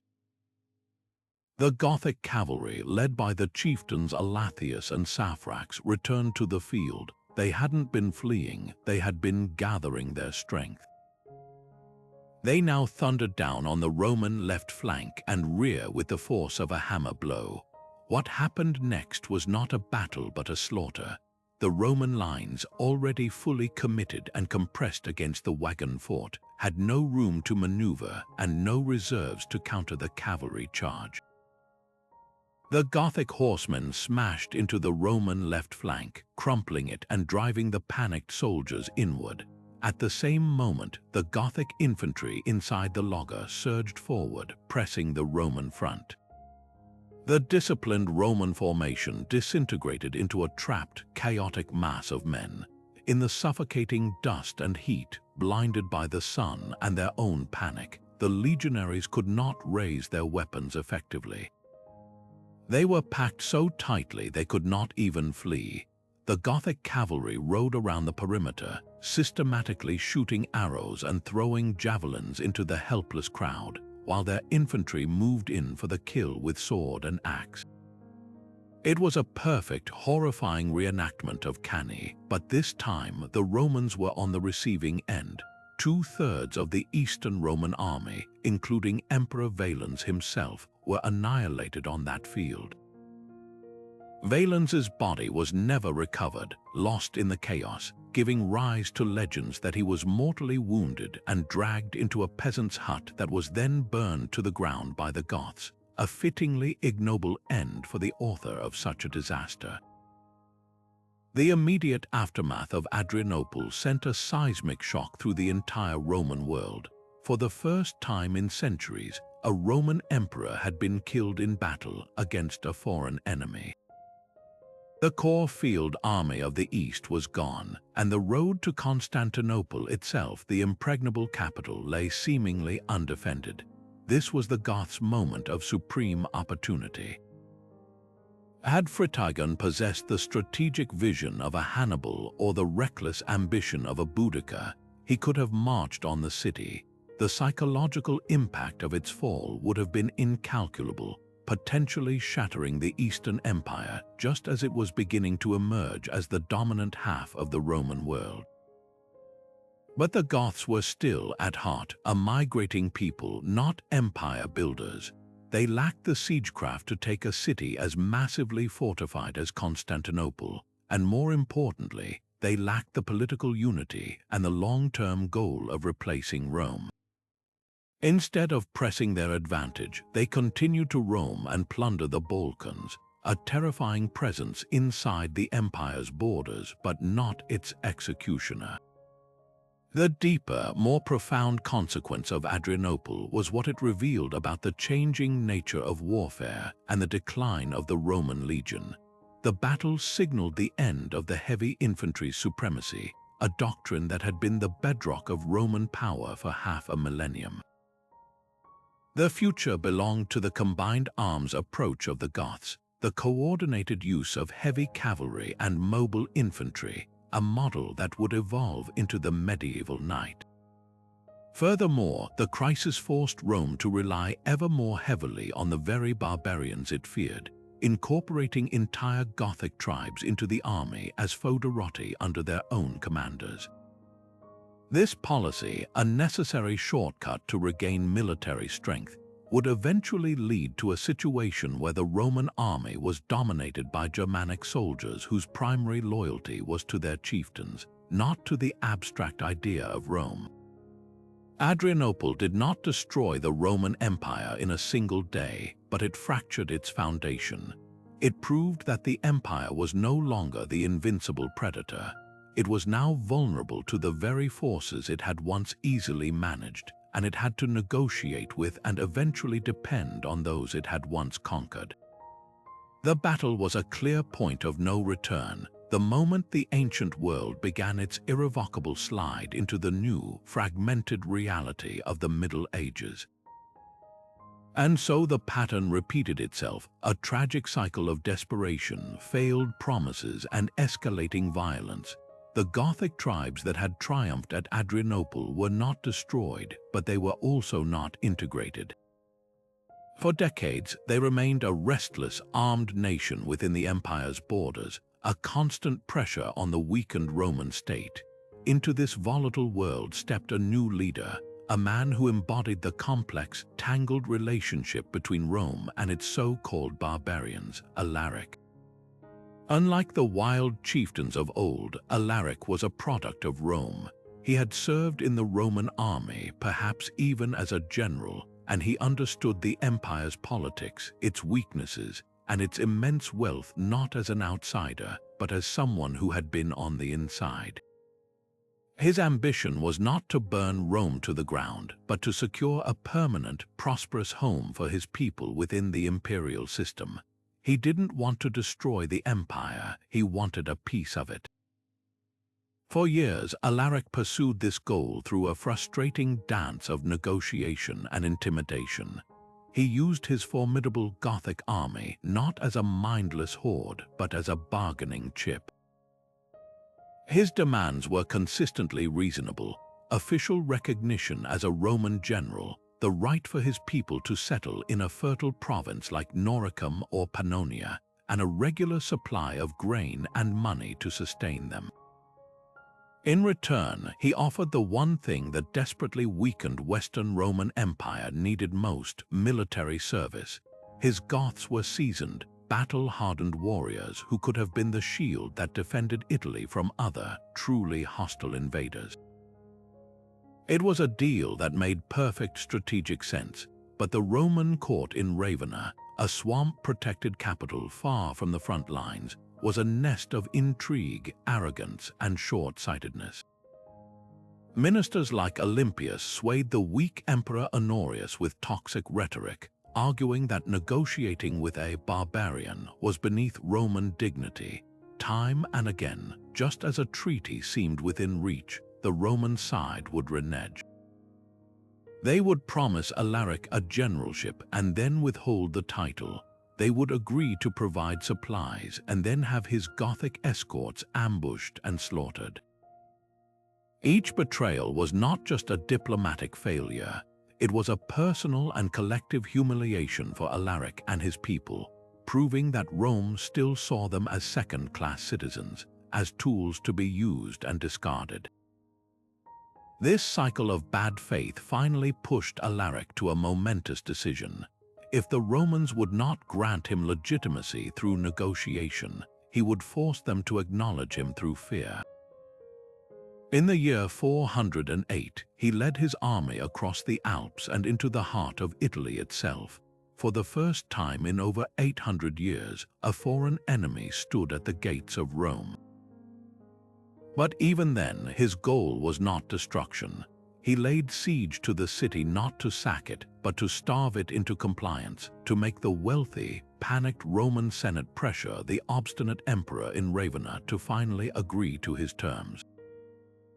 The siege worked brilliantly. With the city's food supply cut off and the specter of starvation looming, the Senate paid a massive ransom in gold, silver, and silk to make him go away. They even declared him a Roman general, though the emperor still refused to confirm it. Alaric withdrew, his point made, but again the court in Ravenna learned the wrong lesson. Emboldened by the city's apparent deliverance and reinforced by a few legions from the east, Honorius foolishly chose this moment to double down on his defiance, attacking Alaric's camp in a surprise assault that failed miserably. This final, stupid act of treachery extinguished any last hope of a peaceful settlement. Alaric had tried to play by Rome's rules, and Rome had spat in his face. Now he would play by his own. He returned to Rome in 410, and this time there would be no negotiations. On the 24th of August, the Salarian Gate was opened to his forces, legend says, by sympathetic slaves, though the truth is lost to time. For 3 days, the Visigoths poured into the Eternal City, but the sack that followed was not the indiscriminate orgy of destruction that later ages would imagine. This was a controlled, almost orderly plundering by a leader who still held a shred of respect for what Rome represented. Alaric had given strict orders to spare the Christian churches of the city, particularly the basilicas of St. Peter and St. Paul, which became sanctuaries for thousands. There was relatively little killing and almost no wanton arson compared to other ancient sacks. The goal was treasure, not terror. The Goths were methodical, seizing the vast movable wealth of the Roman aristocracy: gold, silver, jewels, silks, and even the widow of the late Emperor Theodosius, Galla Placidia, who was taken as a high-value hostage. The psychological impact, however, was earth-shattering. The unthinkable had happened. The city that had stood unconquered for 8 centuries had fallen. News of the event sent a shockwave throughout the entire Roman world. In far-off Bethlehem, the theologian St. Jerome wrote in despair, "The city which had taken the whole world was itself taken." The event was so traumatic that many Romans blamed the catastrophe on the empire's abandonment of the old pagan gods, while Christians like St. Augustine were forced to write monumental works like the City of God to explain how the heavenly city could endure even as its earthly counterpart fell. Alaric's ultimate failure was a tragic one of timing and perception. He died just a few months after his greatest victory, his dream of a settled Gothic homeland within the empire still unfulfilled. His followers would eventually found a kingdom in southwestern Gaul and Spain, but the chance for a true, peaceful fusion had been lost. The sack of Rome in 410 was not the death blow to the Western Empire. It would stumble on for another few decades, but it was the moment its mortal illness became visible to all. It proved that the empire was no longer the master of its own destiny, that its fate now rested in the hands of the very immigrant soldiers and federated tribes it had for so long treated with contempt. Alaric's story is the ultimate what-if of the late empire. Had a single Roman emperor possessed the vision to see the Goths not as barbarians to be suppressed, but as partners to be integrated, the combined strength of Roman administration and Germanic military prowess might have created a renewed hybrid state capable of weathering the storms to come. Instead, Rome's clinging to a faded ideal of superiority ensured its collapse would be not a transformation, but a fragmentation. If the sack of Rome by Alaric was a shocking tremor, the arrival of Attila the Hun felt like the planet itself cracking open. He emerged from the vastness of the Eurasian steppe not as another barbarian king, but as a force of nature, a figure so terrifying that the civilized world could only explain him as a divine punishment. They called him the Flagellum Dei, the scourge of God. Unlike the Goths who wanted a home within the empire, Attila's ambition was simpler and far more terrifying. He sought to bend the entire Roman world to his will and extract its wealth, not through settlement, but through systematic extortion. His power base was a sprawling nomadic confederation centered on the Great Hungarian Plain, a mobile empire of tents and horses that could move with breathtaking speed, striking where it was least expected and vanishing back into the wilderness before a proper Roman counterattack could even be organized. Attila's genius lay in his ability to unite the notoriously fractious Hunnic tribes under his sole, absolute authority. He ruled alongside his brother Bleda for a time, but Attila's ambition was never meant to be shared. After a convenient hunting accident, he emerged as the sole king of the Huns. His court was a bizarre and intimidating mix of nomadic tradition and borrowed Roman pomp. He hosted Roman ambassadors on simple wooden benches in a hall built of polished timber, yet he demanded they adhere to strict, humiliating protocols, forcing them to stand in his presence while he sat in majesty.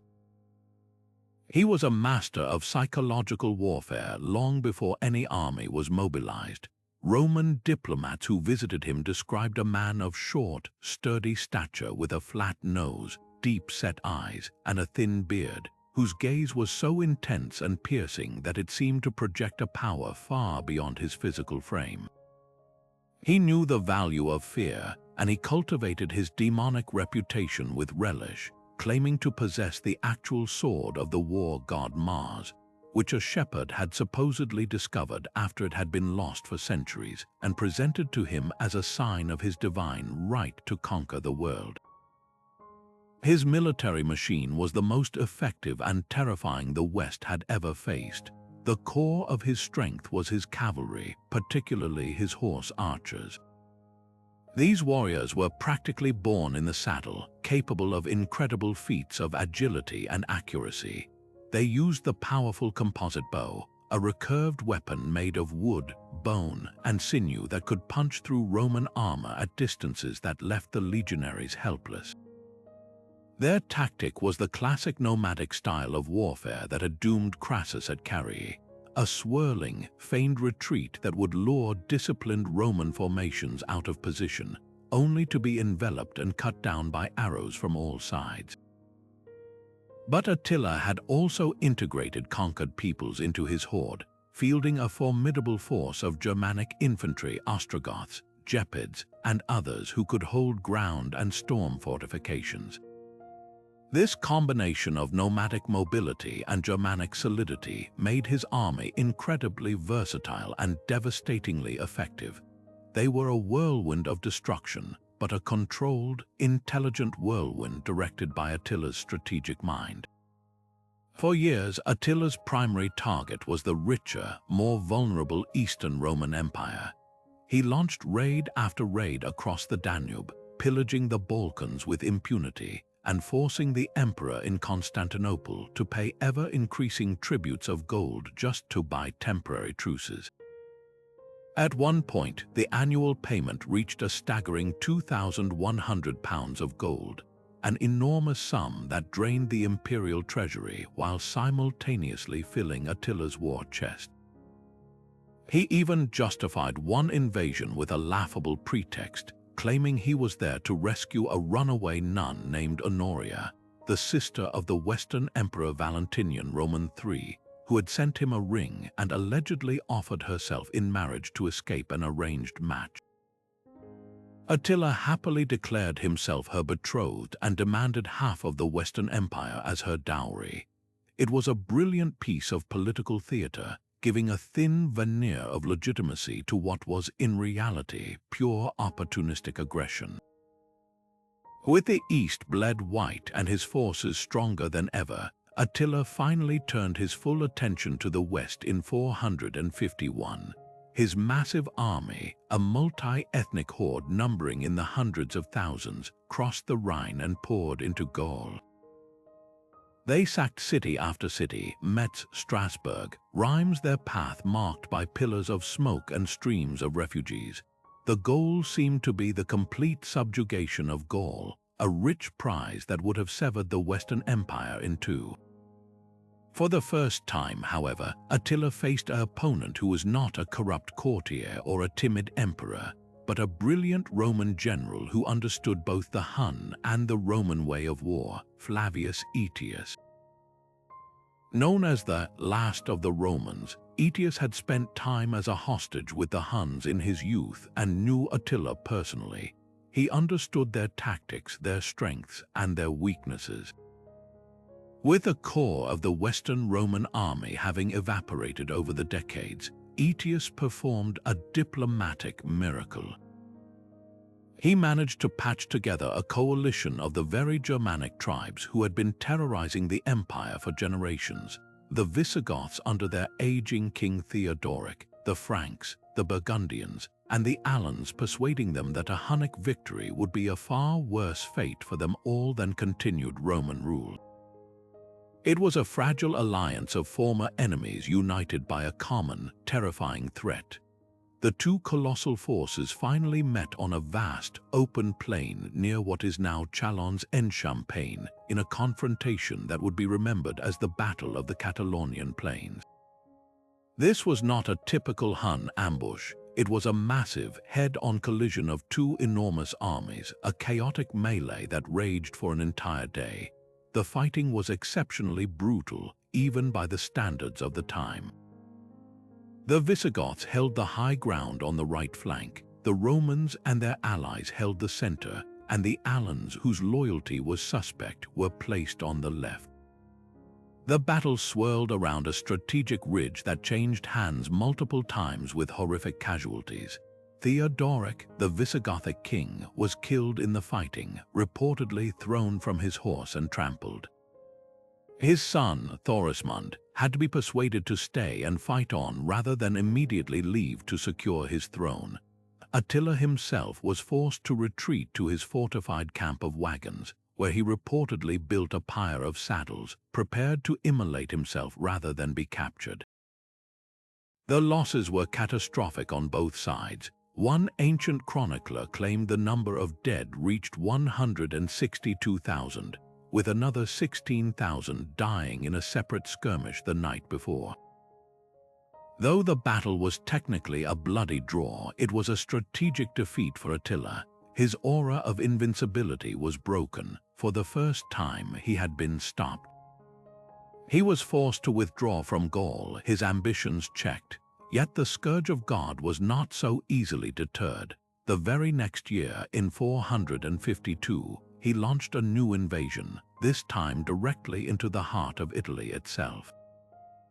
He bypassed the well-defended city of Aquileia in the northeast and swept across the Po Valley, sacking great cities like Milan and Pavia.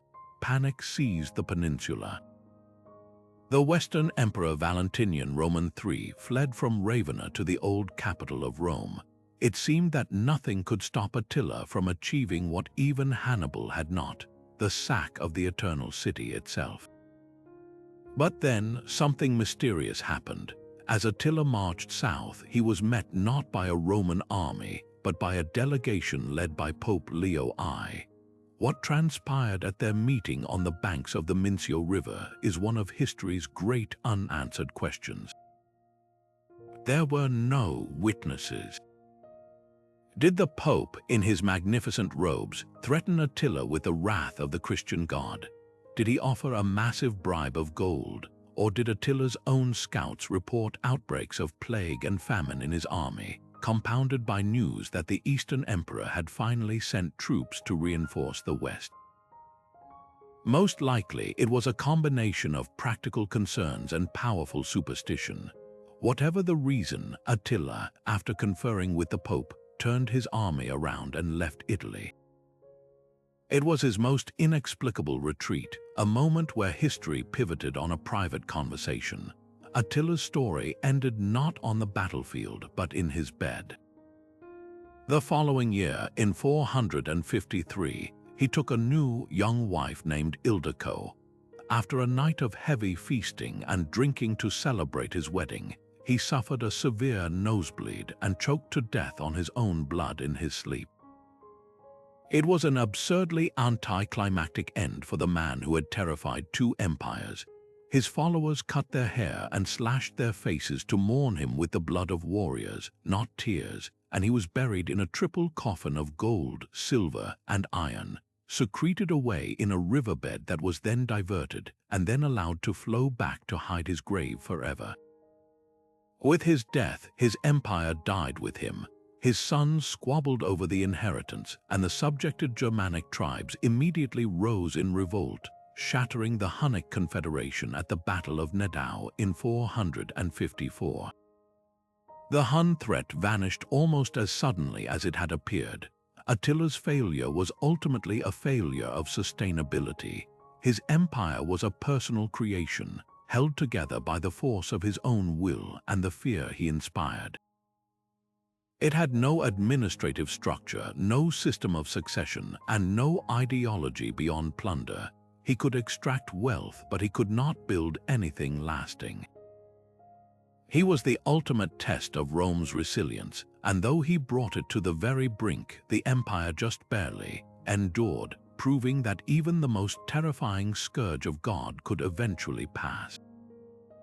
Yet for all the terror Attila inspired, his empire was a fleeting storm, a whirlwind of violence that dissipated almost as quickly as it had formed.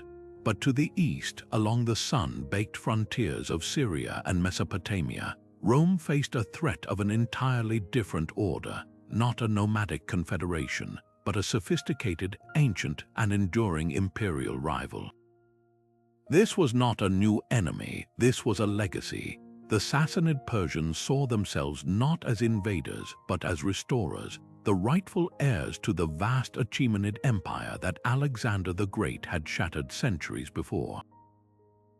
In their eyes, the Roman provinces of the Middle East, Syria, Palestine, Egypt were stolen territories, and for 400 years they waged a relentless, grinding war to take them back. This was not the raid and plunder warfare of the Goths or the Huns.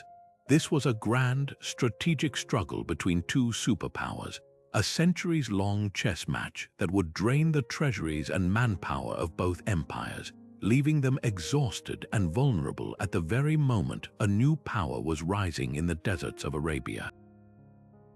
The sheer scale and persistence of this conflict is almost difficult to comprehend.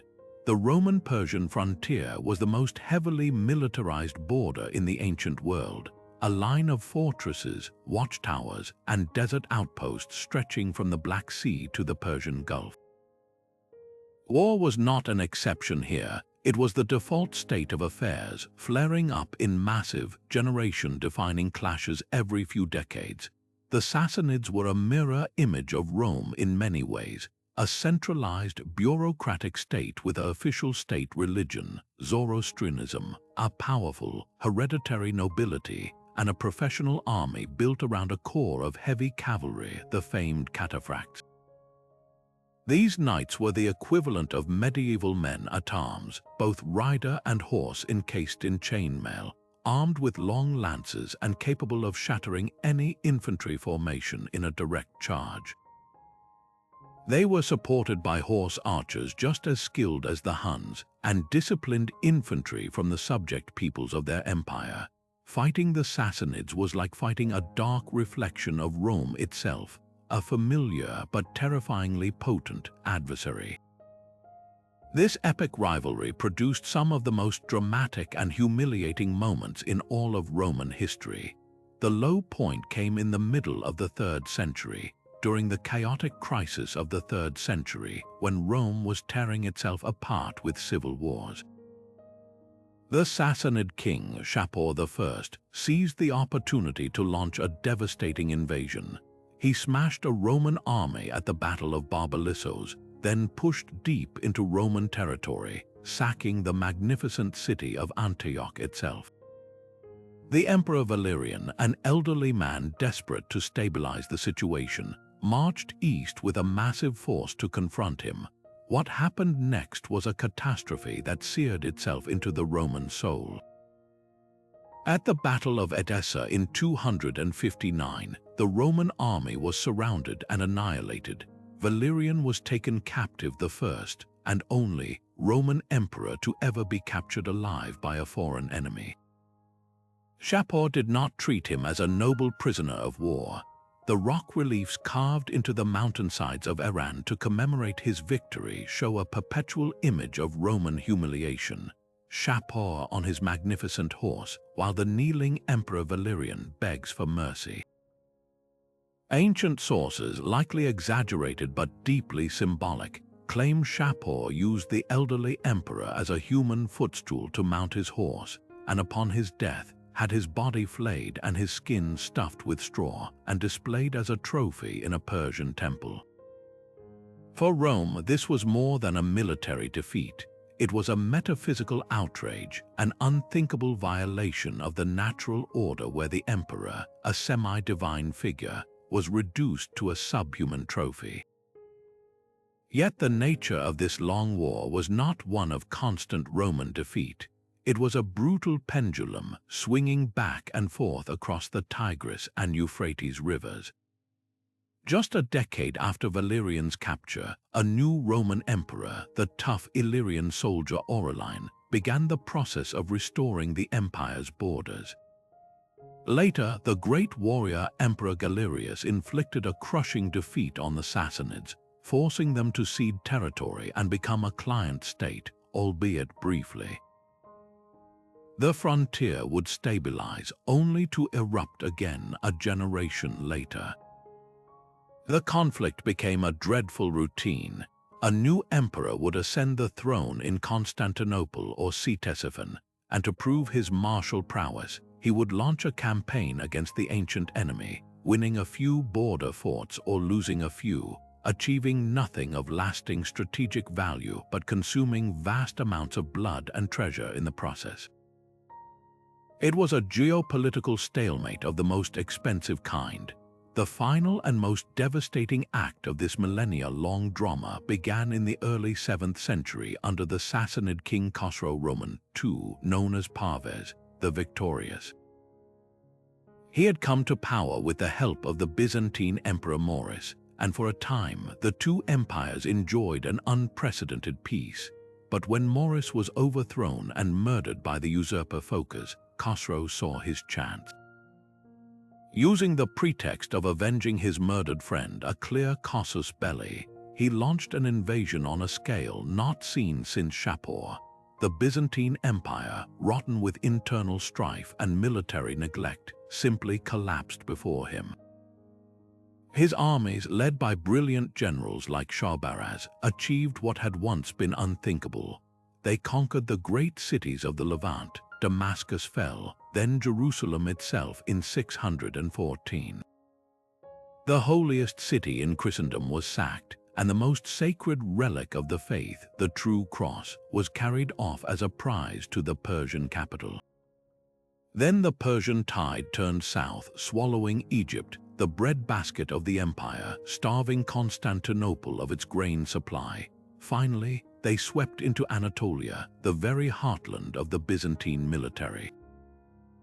By 626, Persian scouts were gazing across the waters of the Bosphorus at the walls of Constantinople itself.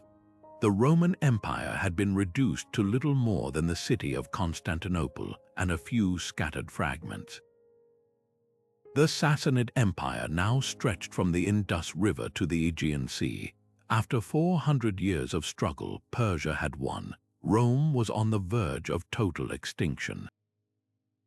But in the darkest hour, the pendulum began its final, violent swing back. The Byzantine Emperor Heraclius, who had spent the first years of his reign fleeing from one corner of his crumbling empire to another, refused to surrender. In a move of staggering audacity, he abandoned the defense of Constantinople itself, trusting its mighty walls to hold, and took the war directly into the enemy's heartland. With a small, veteran army and the remains of the Byzantine treasury, he had even melted down church gold to pay his soldiers. Heraclius sailed across the Black Sea and landed in Pontus, in what is now Turkey. Instead of defending, he was attacking.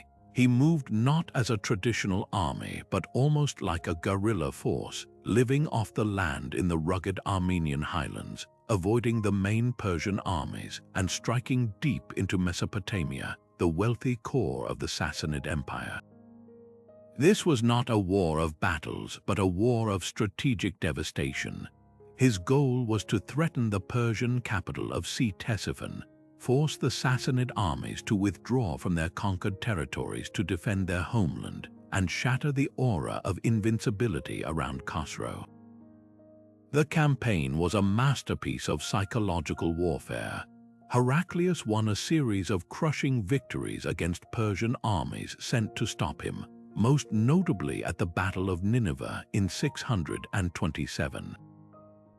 He ravaged the countryside, including the Great Fire Temple at Ganzak, a profound insult to the Zoroastrian religion. The war was now being fought on Persian soil, and the cost was crippling. Khosrow's endless campaigns had exhausted his people just as much as they had exhausted the Byzantines. The Persian nobility, tired of the war and Khosrow's increasingly erratic rule, finally revolted. They overthrew and imprisoned Khosrow Roman II, and his son and successor immediately sued for peace. The terms were a total Byzantine victory.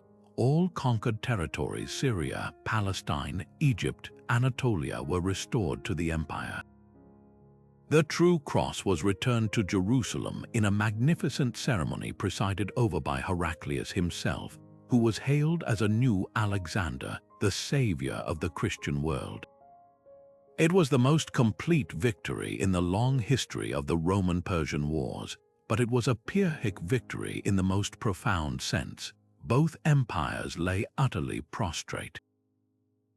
Their treasuries were empty, their fields lay fallow, their best soldiers were dead, and their populations were decimated by years of war and plague.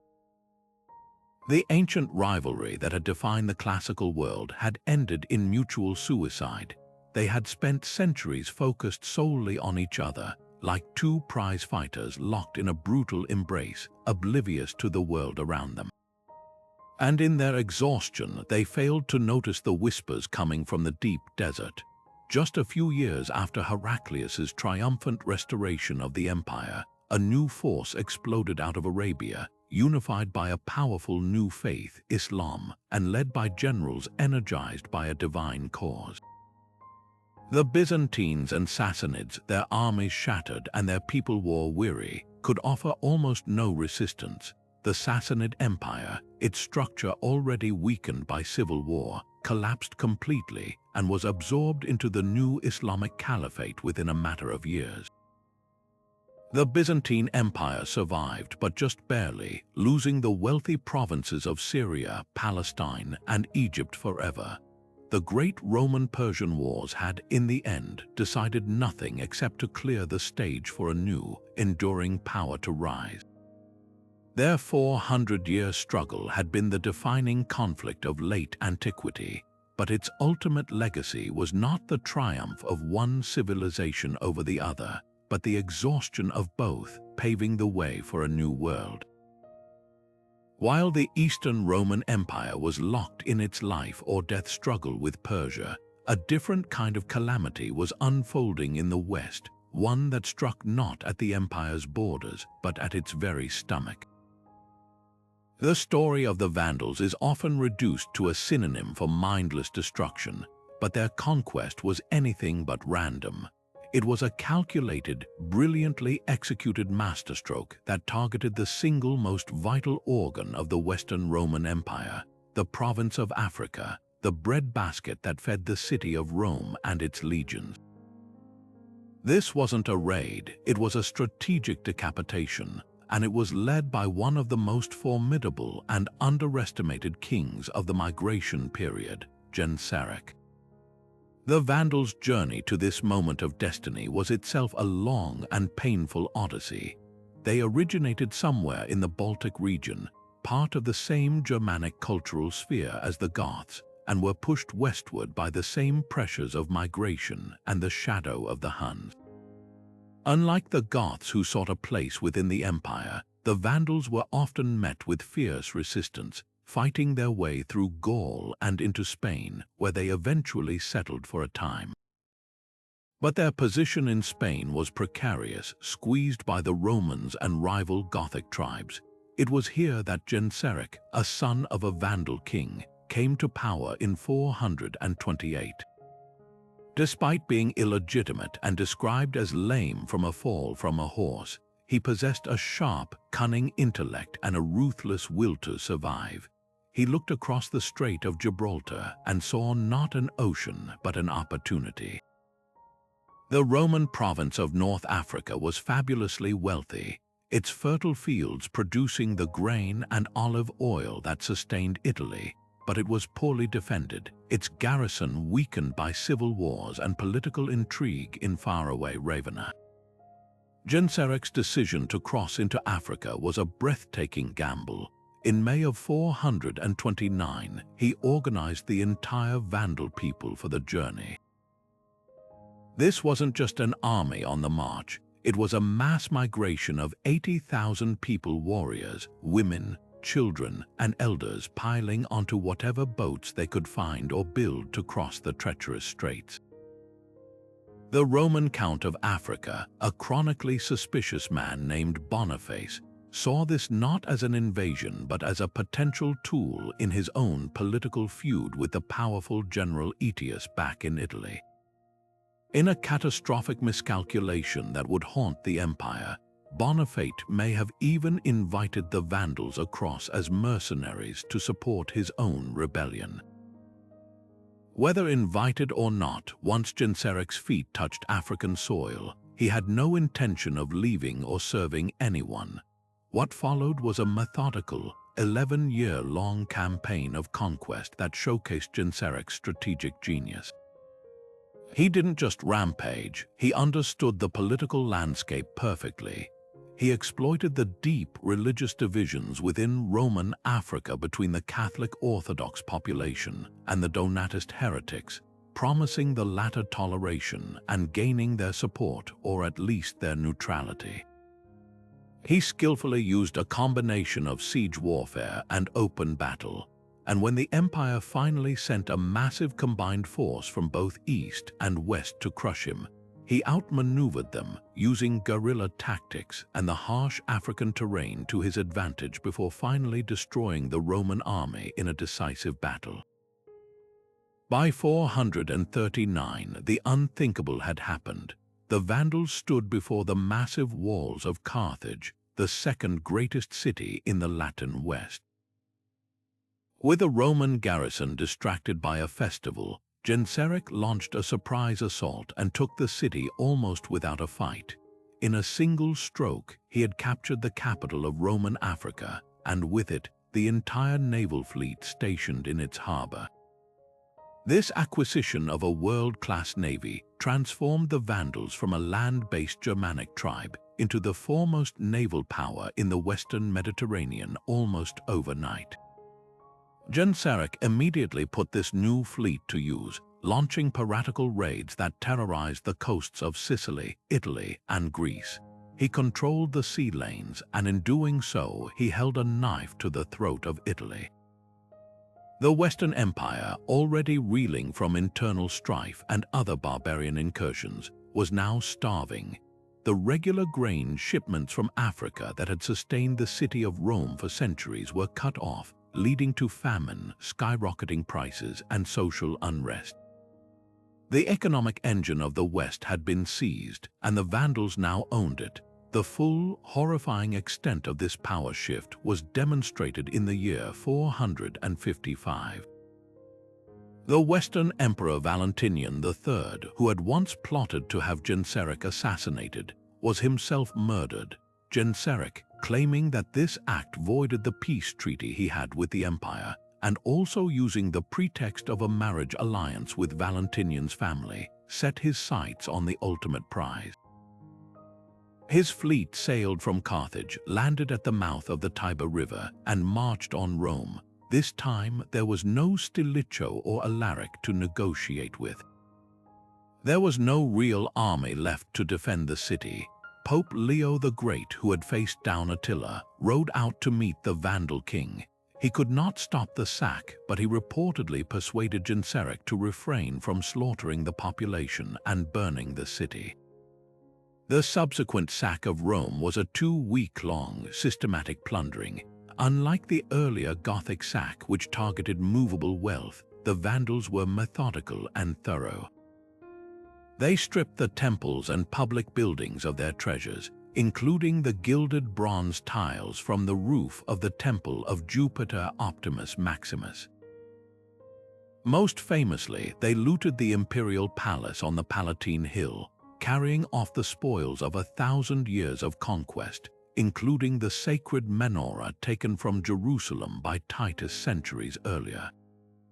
They also took thousands of captives, including the Empress Licinia Eudoxia and her daughters, to be held for ransom or sold into slavery.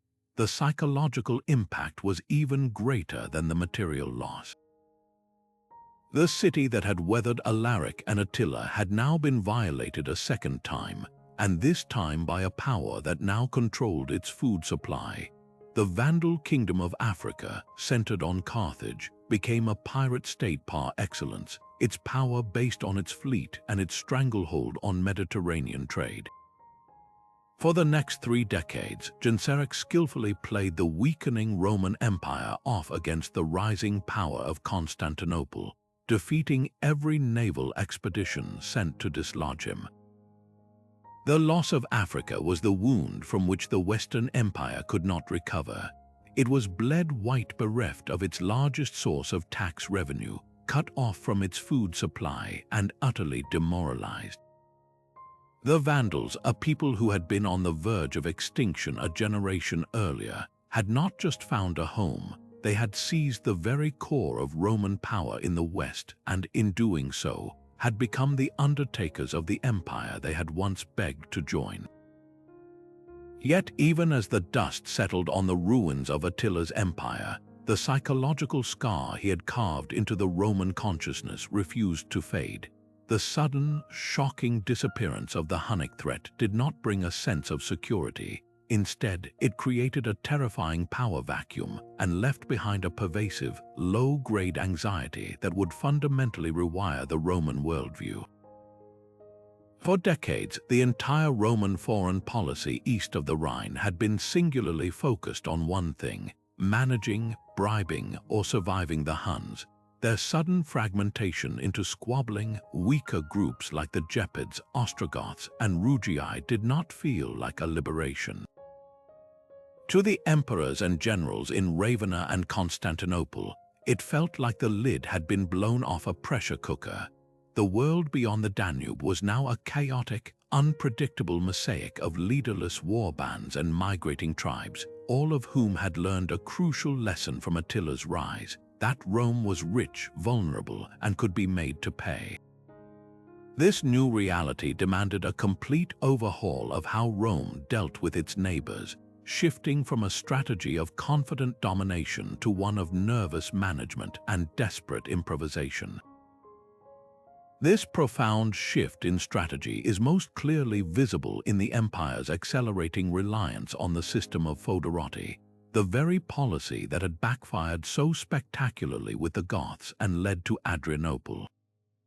But after the Huns, there was no going back. The traditional Roman legion, the heavy infantry that had conquered the Mediterranean, was increasingly ill-suited to the new kind of warfare.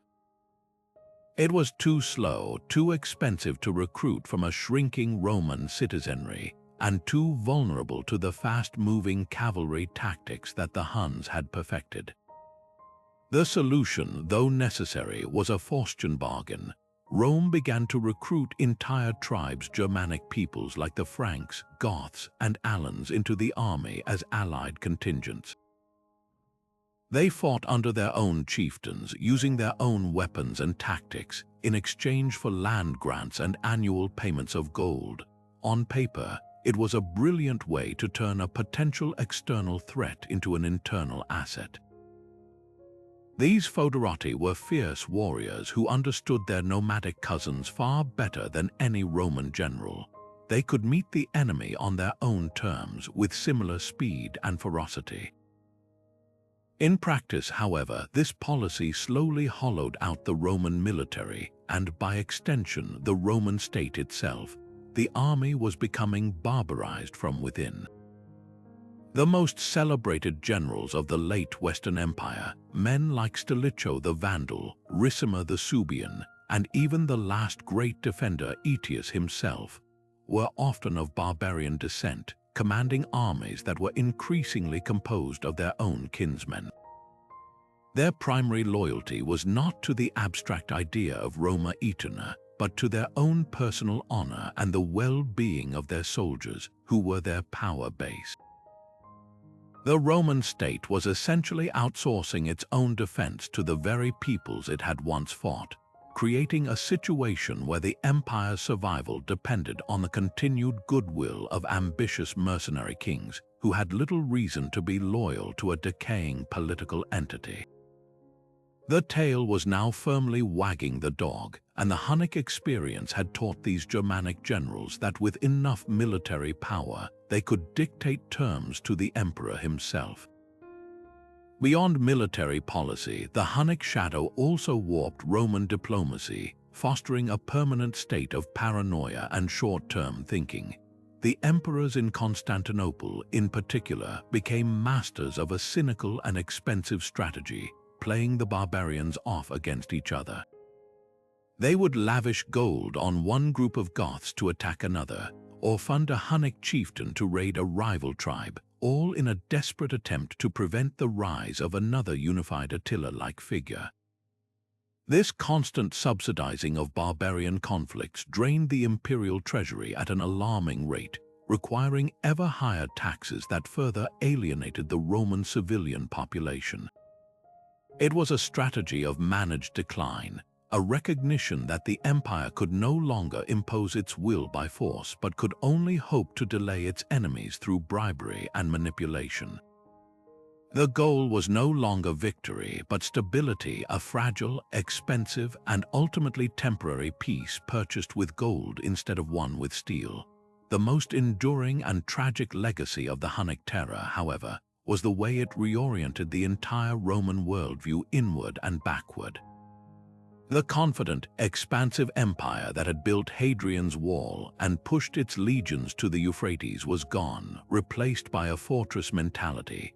Investment poured into static, defensive structures like the massive Theodosian walls that protected Constantinople, monuments to an empire that was now thinking only about survival, not growth. The psychological blow was perhaps the deepest wound.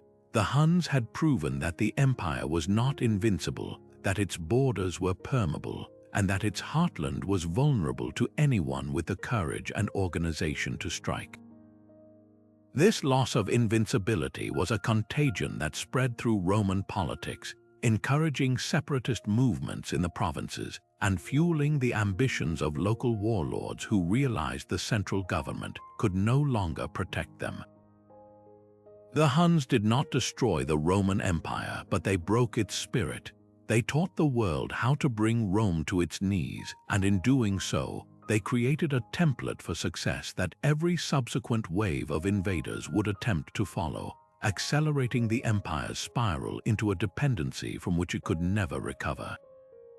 Yet for all the terrifying external threats Rome faced, from Hannibal's brilliance to Attila's hordes, perhaps the most persistent and insidious enemy was not a foreign conqueror at all, but the rot that festered within its own political heart. Time and again, we see a pattern so consistent it feels like a tragic script. A brilliant adversary lands a stunning blow against Rome, only to find that the empire's greatest vulnerability was not its borders, but its own internal divisions. The political infighting, the civil wars, and the sheer, grinding greed of its elite class created open doors and unlocked gates for invaders, often at the very moment a unified Rome could have crushed them. This was not a simple case of bad luck. It was a fatal flaw in the Roman system, a self-inflicted wound that its enemies learned to watch for and exploit. Consider the most famous example, Hannibal. His entire strategy during those 15 years he spent marauding through Italy was not based on defeating every Roman army in the field he already had. It was based on a single, calculated gamble that the Italian allies, the very foundation of Roman manpower, would see the Republic's weakness and defect to his side. For a while, it seemed he might be right, but what ultimately saved Rome was not military genius, at least not at first. It was a temporary political truce.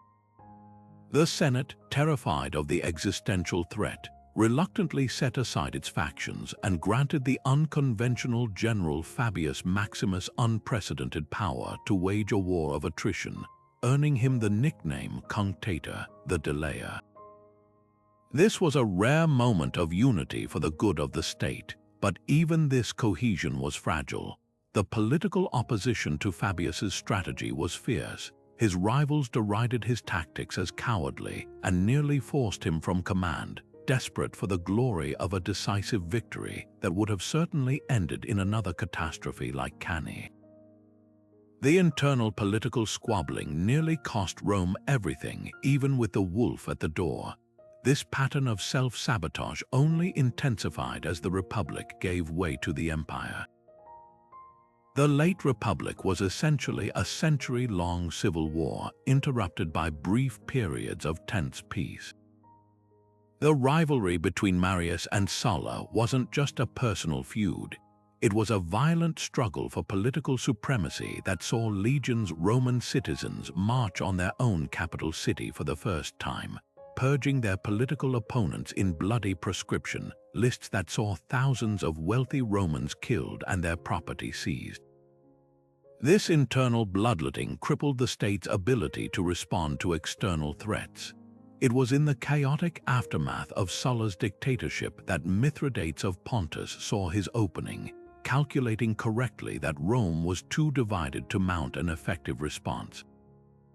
He was right initially.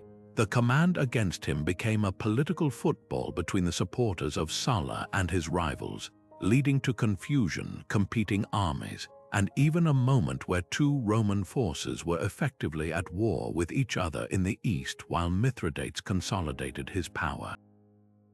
The most destructive internal conflict of all was the power struggle between Julius Caesar and Pompey the Great. This was not a minor political dispute, it was a split that fractured the entire Roman world. When Caesar crossed the Rubicon, he ignited a civil war that pulled legions from every frontier, leaving Gaul, the Rhine, and the eastern provinces dangerously exposed. This massive diversion of military resources was an open invitation to every tribe and king who had been held in check by Roman power, and they accepted. In the east, the Parthians, still flush from their victory over Crassus at Carrhae, seized the opportunity to raid and annex territory with impunity. In Gaul, the tribes that Caesar had spent years subjugating saw the garrisons weakened and rose in a great, unified revolt under Vercingetorix. Caesar's own conquests were nearly unraveled because of the civil war he himself had started. The entire Gallic campaign, and by extension the future of Rome's northern border, hung in the balance because two Roman titans could not share power. This vicious cycle became the new normal for the late empire. External pressure would cause internal strain, which would lead to civil war, which would weaken the frontiers and invite more external pressure. The crisis of the 3rd century is the ultimate example, a 50-year period where the empire nearly disintegrated under the weight of its own internal chaos. During this time, it was not uncommon to have 20 or more men claim the title of emperor, their rival legions fighting each other while the Goths poured across the Danube, the Sassanids overran the east, and breakaway empires formed in Gaul and Palmyra. The borders weren't just leaking, they had been completely abandoned by a state that was too busy tearing itself apart to defend them. The Emperor Valerian's catastrophic capture by the Sassanid king Shapur was a direct result of this. He was likely dealing with usurpers and rebellions in the west, forcing him to make a quick, desperate deal with the Persians that led him straight into a trap. His humiliating fate was a direct product of internal Roman strife. Even when the empire was later stabilized by emperors like Diocletian and Constantine, the structural problem remained. The constant need to defend against external threats led to the massive expansion of the army, which in turn required crippling taxes to pay for it. These taxes fell heavily on the curial class, the local landowners who were responsible for collecting them. If they failed to meet the quota, they had to pay the shortfall from their own pockets. This led to a devastating cycle where these local elites, the backbone of Roman municipal life, were driven into bankruptcy, abandoning their lands and their posts. The middle class eroded, the economy stagnated, and the social contract between the state and its citizens frayed. This internal economic decay made it impossible to sustain the very military machine that was supposed to protect the empire, creating a feedback loop of weakness. By the time Alaric and the Goths were knocking, the Western Empire was already a hollow shell, its wealth extracted, its fields abandoned, and its people alienated. The external invasions were less the cause of the fall and more the final, terminal symptom of a body that had been consumed from within by centuries of political greed, economic short-sightedness, and fratricidal conflict. The greatest conqueror of Rome in the end was Rome itself. Imagine the sheer bewilderment of a Roman legionnaire, a master of disciplined formation fighting, suddenly facing an enemy that refused to play by the rules. He's trained to lock shields, present a wall of steel, and grind down an opponent in close combat. But what does he do when that opponent never comes close? This was the terrifying reality for the soldiers of Crassus at Carrhae, watching the horizon darken with the dust of the Parthian cavalry. These weren't troops lining up for a straightforward charge. They were a swirling, chaotic cloud of horse archers, moving with a fluid grace that made the rigid Roman war machine look suddenly archaic and clumsy. The initial Roman response was pure frustration. Their heavy javelins, the famed pila, were useless against an enemy that stayed well out of range. Their large, curved shields could protect their fronts, but the arrows came in high, arching volleys that plunged down on their heads and backs. They were being systematically taken apart, shot to pieces without ever getting the chance to swing their gladius swords. This was the shock of asymmetric warfare, and it handed Rome one of its most humiliating defeats. The Parthian shot was more than just a clever trick. It was a masterpiece of mounted archery that required incredible skill and coordination. The archer would gallop away, seemingly in retreat, encouraging a disorganized Roman pursuit.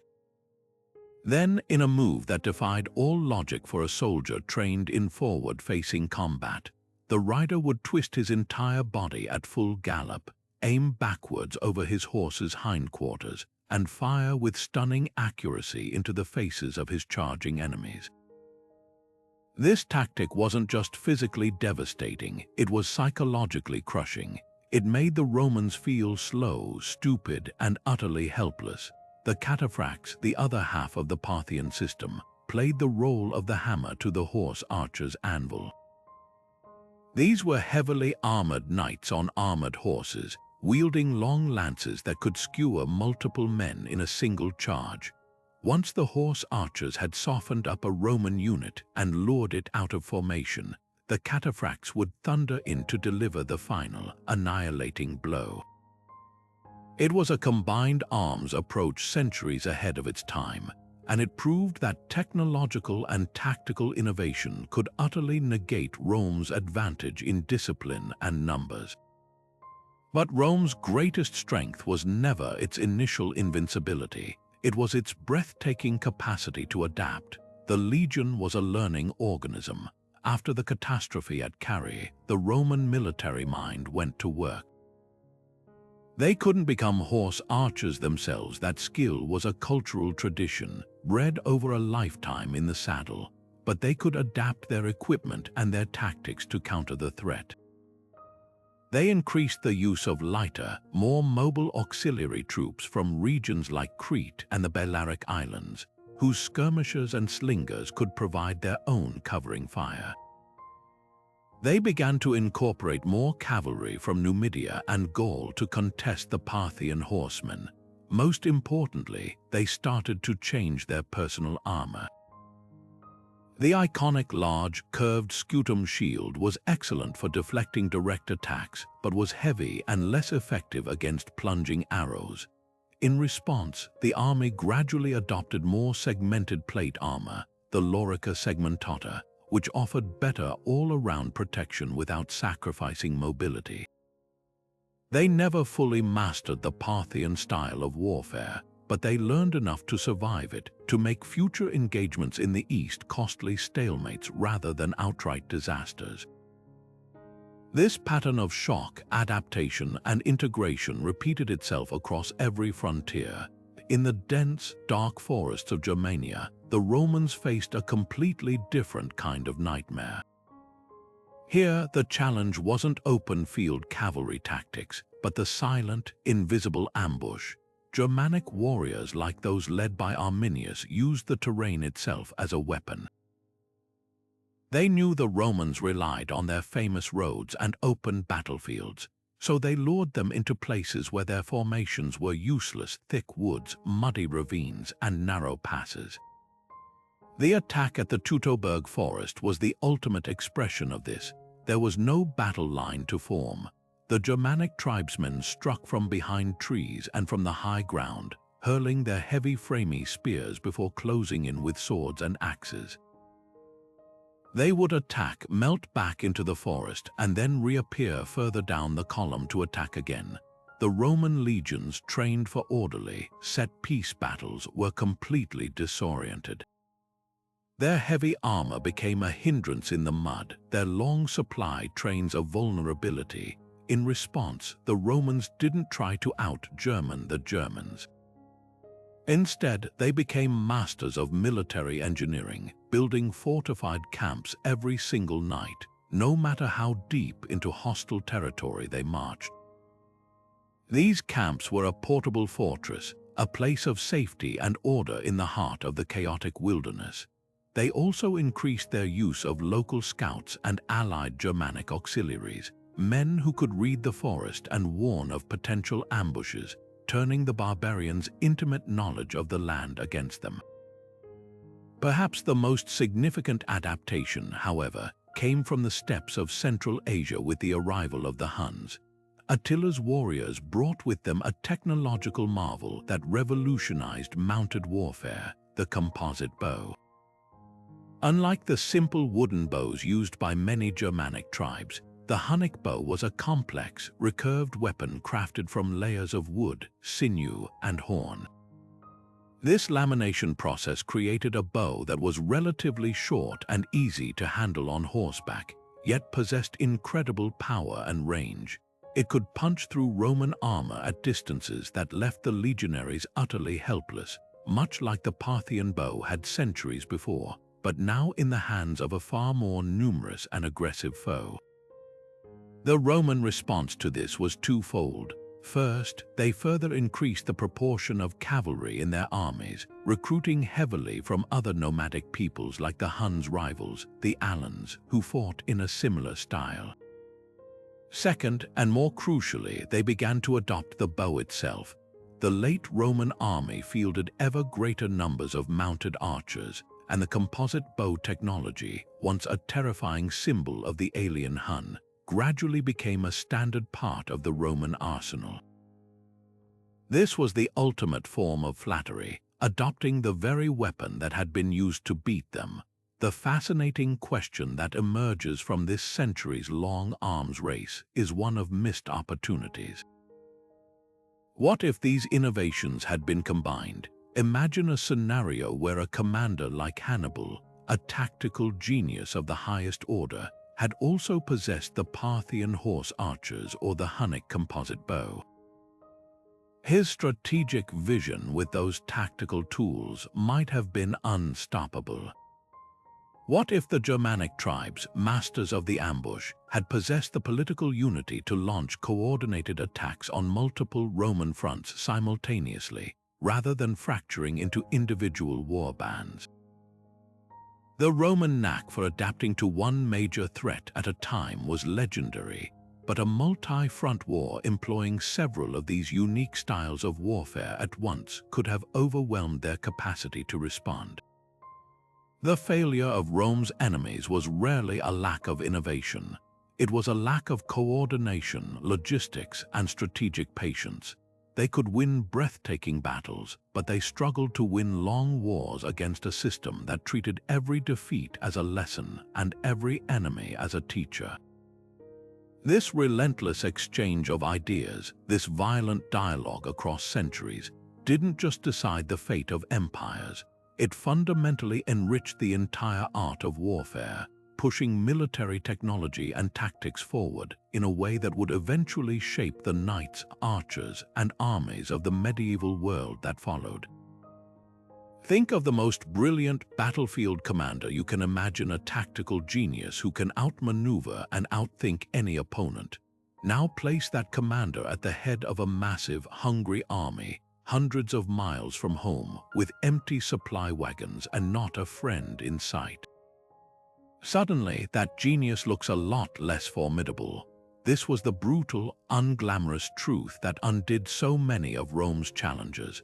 Victory on the battlefield is one thing. Victory in the grim arithmetic of supply and demand is another matter entirely.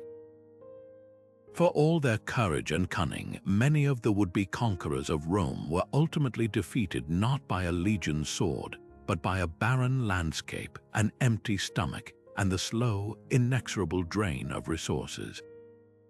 They mastered the art of war, but they failed the test of sustenance. Consider Hannibal's magnificent campaign.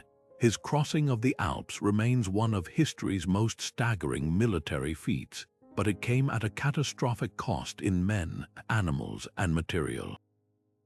When he finally descended into Italy, his army was a shadow of its former self, a battered force living on borrowed time and sheer force of will. His entire strategy hinged on a single, critical assumption: that the Italian cities, supposedly chafing under Roman rule, would flock to his banner, providing him with fresh troops, food, and a secure base of operations. For a while it worked in the south, but the core Latin allies, the bedrock of Roman manpower, largely stayed loyal. This left Hannibal in a permanent state of vulnerability. He became a brilliant predator, constantly on the move, living off the land he was campaigning in. His army was like a hurricane, devastatingly powerful but unable to stay in one place for long. After his victory at Cannae, he desperately needed to resupply and regroup, but he had no secure port through which his Carthaginian allies could send him reinforcements or siege equipment. The longer he marched up and down the Italian peninsula, winning battles but unable to force a final decision, the more his force eroded. Every skirmish, every mile marched, every winter endured, whittled away at his numbers. He was like a master swordsman dueling an opponent while slowly bleeding from a dozen small wounds. Rome, by contrast, could afford to lose army after army. Its Italian heartland provided a deep well of recruits, and its control of the sea ensured a steady flow of grain from Sicily and Sardinia. Hannibal was fighting a nation, Rome was fighting a man, and a man, no matter how brilliant, eventually tires. This pattern of logistical overreach repeated itself centuries later with the Great Gothic Migration. The Goths who arrived at the Danube River weren't an invading army. They were an entire people on the move, warriors, yes, but also women, children, and the elderly. Their ask was simple: land to farm and food to survive the winter. When corrupt Roman officials exploited their desperation, selling them dog meat in exchange for their children, it wasn't just a moral crime, it was a catastrophic logistical and diplomatic failure. The resulting rebellion wasn't a war of conquest for the first 2 years, but a massive, desperate raid for the most basic resource, sustenance. The Goths roamed the Balkans not to conquer cities, but to strip the countryside of food, because without it they would starve. Their victory at Adrianople was stunning, but it didn't solve their fundamental problem. They were still a nation without a home, trapped inside a hostile empire. They lacked the engineering knowledge to take walled cities like Constantinople, and they had no agricultural base to produce their own food long-term. Their power was entirely consumptive. They could take what was already grown, but they couldn't generate new wealth or stability. This is why, even after destroying the Eastern Emperor and his army, they didn't march on the capital. They continued to wander because wandering was all they could do. Their campaign was a constant search for the next meal, a struggle that prevented them from ever consolidating their victories into a lasting political reality. What set Rome apart, and what so many of its enemies fatally underestimated, was its genius for military logistics, a talent as sophisticated as its battle tactics. The Roman army wasn't just a fighting force, it was a traveling civilization with an unparalleled engineering corps. Wherever they marched, they built. They constructed fortified camps every single night, complete with ramparts, ditches, and precise street grids, creating instant fortresses in the wilderness.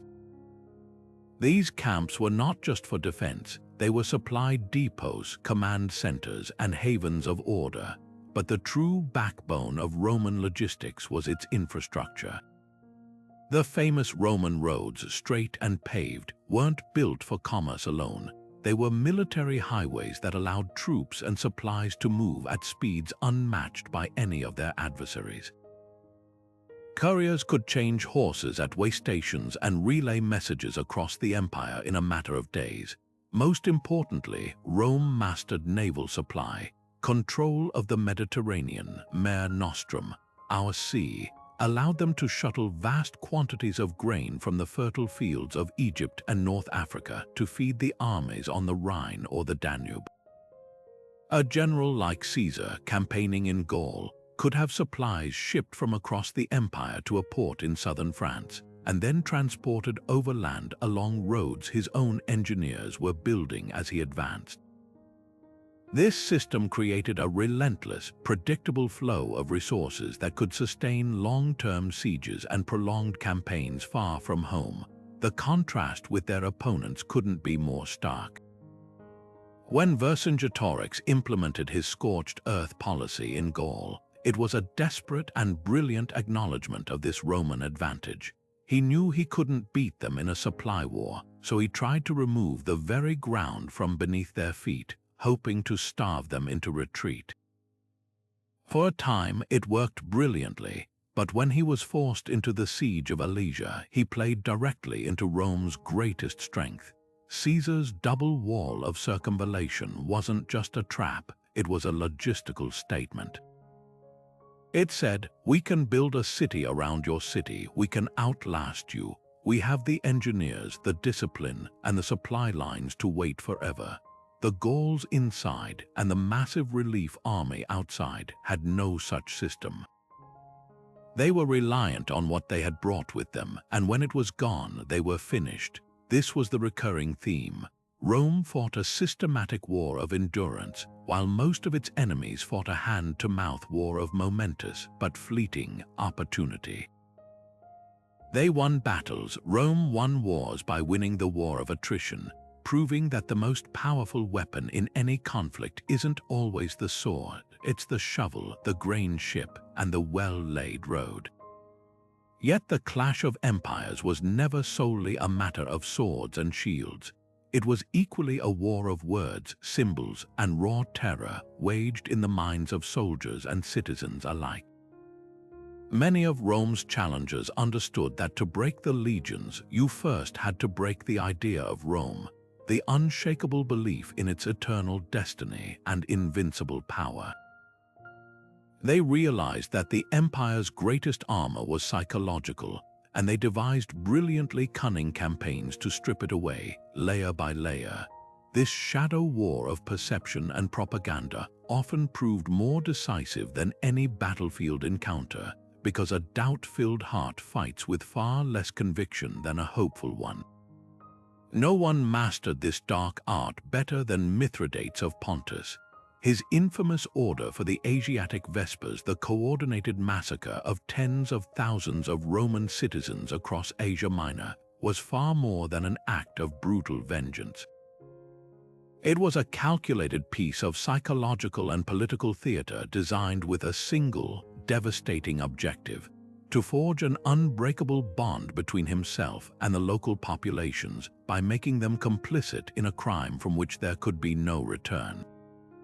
By compelling the Greek cities to slaughter their Roman occupiers, he transformed their simmering resentment into irrevocable action. They could no longer hedge their bets or hope for a negotiated peace with Rome. Their hands were now stained with blood, and they knew the retribution would be absolute.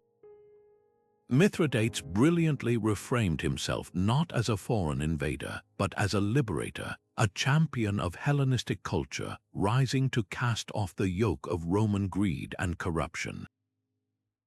He presented his war not as a conquest, but as a righteous crusade, and in doing so, he gave the people of the East a cause to fight for, not just a king to fight behind.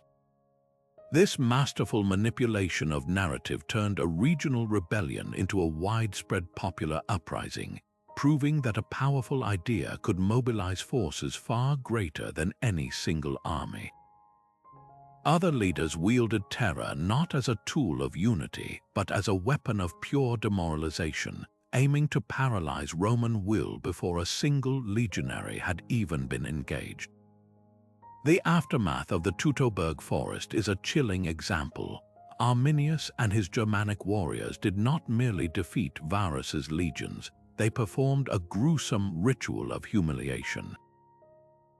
They desecrated the Roman dead, offering the bodies of officers as sacrifices to their gods in sacred groves, and nailed skulls to trees as grim trophies.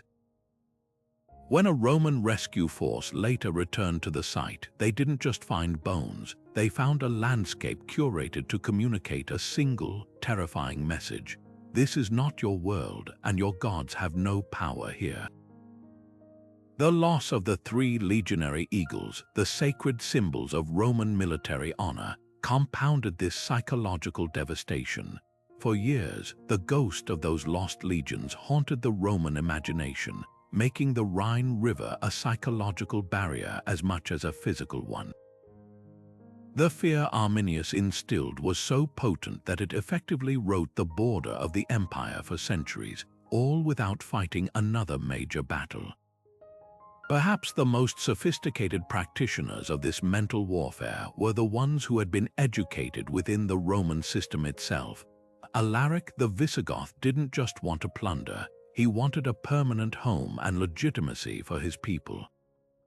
He used his army not as a mindless horde, but as a negotiating tool, a physical manifestation of his demands. His sieges of Rome were exercises in psychological pressure. By cutting off the city's food supply, he wasn't just starving bodies, he was starving morale, turning the wealthy, powerful senators within against their own impotent emperor in Ravenna. He was demonstrating to the entire world that the heart of the empire was vulnerable and that its government was incapable of protecting its own people. When he finally sacked the city in 410, he allowed his men to plunder but famously ordered the protection of Christian sanctuaries. This wasn't an act of mercy, it was a calculated move to win the support, or at least the acquiescence, of the powerful Christian church and to separate himself from the image of a mindless barbarian. He was proving he could be a ruler, not just a raider. The ultimate psychological blow, however, was the one that targeted the very core of Roman identity. For centuries, the city of Rome itself was considered inviolable, its sacred precincts protected by the gods and the sheer momentum of history. When Alaric breached its walls, and later when the Vandals sacked it again, they weren't just stealing treasure, they were shattering a millennia-old myth. The news reverberated across the empire like a death knell. The theologian St. Jerome, writing from Bethlehem, captured the universal shock and despair when he lamented, "The city which had taken the whole world was itself taken." This single event did more to undermine the credibility of the Roman state than any military defeat ever could. It forced a fundamental reordering of the world, prompting thinkers like St. Augustine to write The City of God, arguing that the true, eternal empire was not of this world. When the very idea of Rome's eternity could be so decisively broken, the foundation of its power crumbled. The conquerors who understood this, who fought not just against soldiers, but against beliefs, came closest to altering history itself, proving that the most enduring victories are often won not on the battlefield, but in the human mind. Yet for all the tactical brilliance and raw courage displayed by Rome's challengers, their ultimate success or failure often hinged on a single, intangible quality: the ability to inspire, to command loyalty, and to forge a common purpose from a collection of individual interests. This was the mysterious alchemy of leadership, and it separated the fleeting raider from the truly transformative conqueror. A charismatic leader could turn a band of fugitive gladiators into an army that shook the foundations of the Republic, or unite fiercely independent tribes into a single, terrifying fist aimed at the heart of a legion. But charisma alone was a volatile fuel. Without the steadying hand of strategic vision and diplomatic foresight, it could burn brightly and then flicker out, leaving nothing but ashes. What made these figures so compelling? It was rarely mere physical prowess or noble birth. Look at Spartacus. He was a slave property, the lowest of the low in the Roman social order. His authority wasn't granted by a title. It was earned through demonstrable competence and a powerful sense of shared purpose. He had been a soldier, so he understood Roman tactics. He was a gladiator, so he knew how to fight and, more importantly, how to train others to fight. But his most crucial talent was his ability to articulate a cause that transcended individual survival. He offered the one thing every enslaved person craved, not just freedom from chains, but freedom with dignity. He gave them a reason to believe they could be more than property, and in doing so, he turned a desperate jailbreak into a movement with a moral compass. His charisma was built on empathy and shared suffering, a bond that convinced tens of thousands to follow him to the gates of Rome itself. A different kind of charisma was required for a prince like Arminius. His power stemmed from his unique position as a cultural bridge. To the Romans, he was a trusted auxiliary officer, a model of successful assimilation. But to the Germanic tribes, he was one of their own, a Cheruscan noble who had not forgotten his roots. He used the insider knowledge gained from his Roman education to craft a trap so perfect it exploited every Roman weakness: their reliance on roads, their love of protocol, their arrogance in assuming their way was the only way. His charisma was that of the enlightened insider, the man who had seen the enemy's secrets and returned to lead his people to liberation. He didn't just command warriors, he offered them a masterclass in turning the oppressor's strength into a fatal weakness, and they followed him because he offered not just hope, but a credible plan for victory. Perhaps the most complex challenge faced a leader like Vercingetorix. His task wasn't to lead a single group, but to perform the near miracle of uniting the perpetually squabbling tribes of Gaul. His charisma had to be multifaceted. To the warrior class, he had to be a battle-hardened chieftain, a man of action. To the druids and the elders, he had to be a shrewd politician, a guardian of tradition. And to the common people, he had to be a visionary who could convince them to make unimaginable sacrifices for a future freedom. His order for a scorched earth policy, burning their own towns and crops to deny them to Caesar, was a breathtaking act of strategic audacity. It demanded that people trust him enough to destroy their homes and livelihoods on the promise of a greater good. That level of trust is the ultimate testament to his power as a leader. He temporarily overrode the deeply ingrained Gallic instinct for tribal independence and forged a fragile national identity in the crucible of crisis.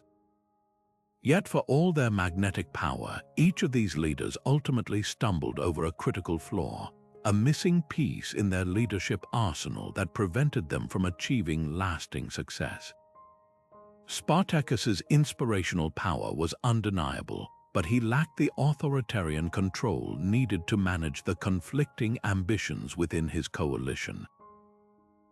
When the crucial decision arose to cross the Alps to freedom or to stay in Italy for more plunder, he could not impose his will on the factions led by Crixus and Gannicus. His leadership was based on consensus and shared cause, which was brilliant for building an army but catastrophic for making a difficult strategic choice that part of the army disagreed with. This internal disunity led directly to the division of his forces and their eventual piecemeal destruction by Crassus. Arminius, the brilliant tactician, proved to be a less adept politician in the long run. He could unite the tribes for a single, spectacular ambush, but he could not maintain that unity for a prolonged campaign. After the victory in the Teutoburg forest, the Germanic coalition quickly fractured back into its constituent tribes, each chieftain returning to his own concerns. Arminius had no mechanism to transform his military triumph into a lasting political confederation. He lacked the diplomatic skill of a later leader like Alaric, who constantly negotiated with Rome, using his army as leverage to secure land and titles for his people. Arminius knew how to defeat Rome on the battlefield, but he did not know how to build a lasting alternative to it, and he eventually fell not to a Roman sword, but to the daggers of his own kinsmen who saw his growing power as a threat. Vercingetorix's fatal error was one of strategic overreach, a flaw born of overconfidence in his own forces and a misunderstanding of his enemy's capabilities. After his successful guerrilla campaign, he abandoned the very strategy that was working. He chose to confront Caesar's legions in a set-piece battle, and when that failed, retreated to the fortified town of Alesia. This decision played directly into Caesar's greatest strength, engineering and siege warfare. A leader with the strategic foresight of a Hannibal would have recognized the folly of allowing Rome to choose the terms of engagement. Hannibal, for all his time in Italy, never let himself be trapped in a siege against a superior Roman force. Vercingetorix's charisma had brought the Gauls together, but his strategic misjudgment led them into a trap from which there was no escape, sacrificing their hard-won unity in a single, catastrophic siege. The contrast with Rome's own leadership is telling. While the rebellious leaders were often brilliant individualists, Roman power was systemic. When a Fabius Maximus failed, a Scipio Africanus could rise. When a Varus blundered, a Tiberius could be sent to stabilize the frontier. Their system, for all its faults, was designed to mitigate individual failure. The failed conquerors, however, were their movements. Their charisma was both their greatest strength and their single point of failure. When they fell, their alliances tended to dissolve, their armies disperse, and their vision vanish. They were brilliant flames that lit up the ancient world, but they burned too quickly and too alone, ultimately unable to ignite a fire that could outlast them and truly consume the eternal city. Now consider the very ground upon which these epic struggles were fought, for the land itself was often the most decisive general on the field, a silent and merciless opponent that could humble the mightiest army. The success or failure of these campaigns was so often dictated not by the brilliance of a commander's plan, but by his understanding of the ruthless logic of geography and climate. A brilliant strategy conceived on a map in a warm tent could disintegrate in the face of a mountain blizzard or a waterless desert, and the conquerors who failed to respect this truth found their ambitions buried by the very earth they sought to claim. Take Hannibal's legendary crossing of the Alps. We often focus on the stunning achievement, the sheer audacity of leading war elephants over frozen peaks. But we must also appreciate the horrific cost. The Alps were not a passive backdrop, they were an active, malevolent force. The narrow paths were treacherous sheets of ice, giving way under the weight of men and animals.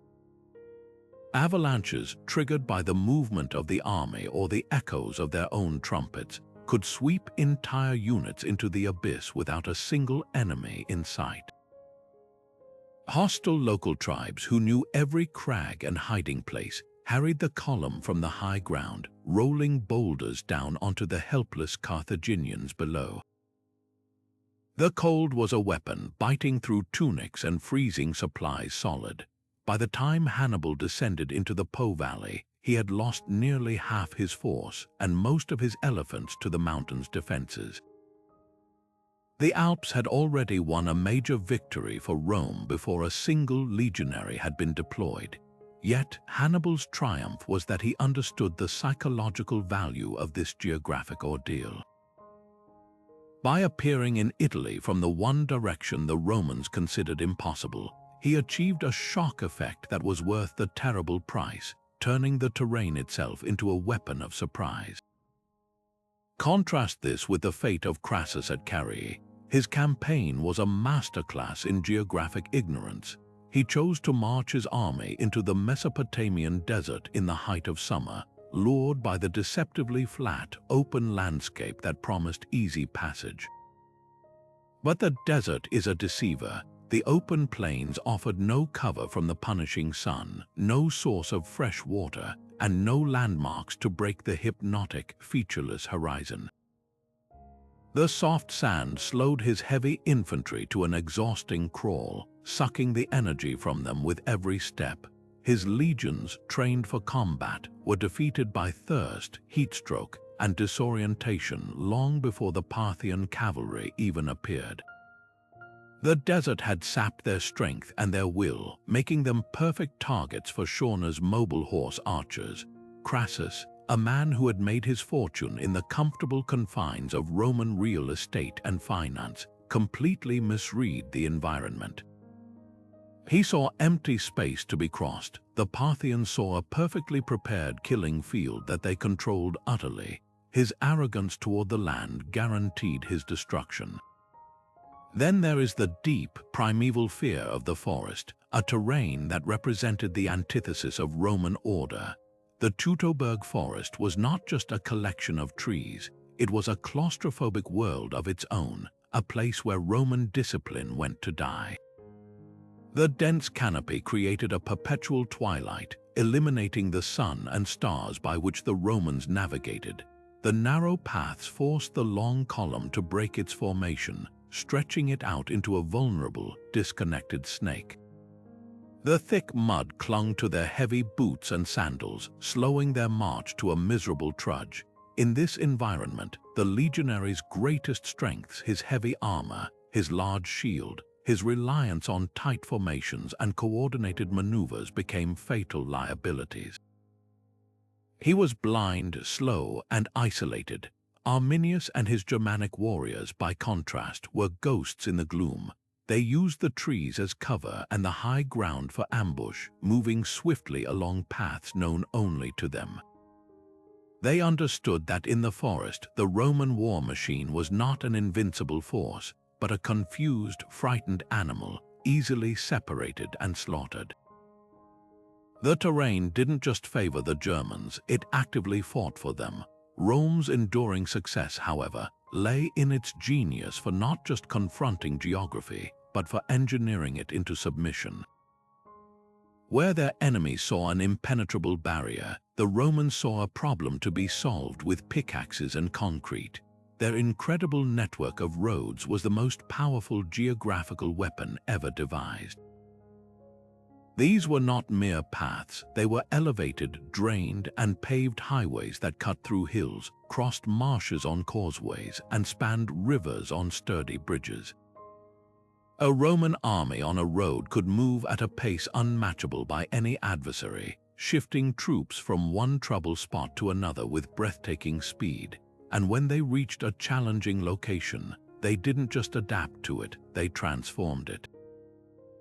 A river too deep to ford would be crossed on a pontoon bridge built in hours.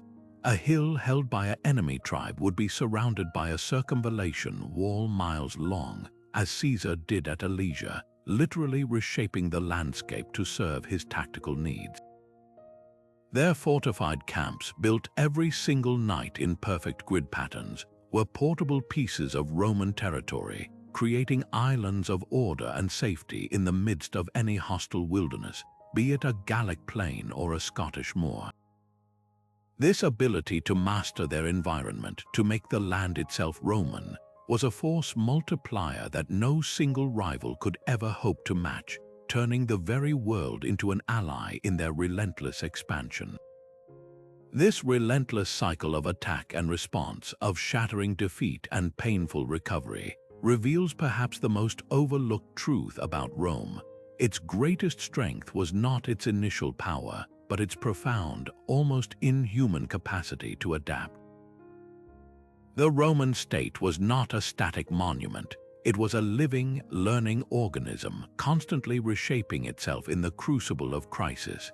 Each existential threat, from the Simbrian hordes to the Parthian horse lords, left a permanent scar, but it also left a lesson, and Rome was a ruthless student. The empire that emerged from these near-death experiences was often unrecognizable from the one that had stumbled into the fight, transformed by a process of forced evolution that touched every facet of its being, from the weapons in a soldier's hand to the very definition of what it meant to be Roman. The most immediate and visible changes were, of course, military. A disaster like the one at the Teutoburg forest didn't just result in the loss of 3 legions, it resulted in a complete overhaul of military doctrine.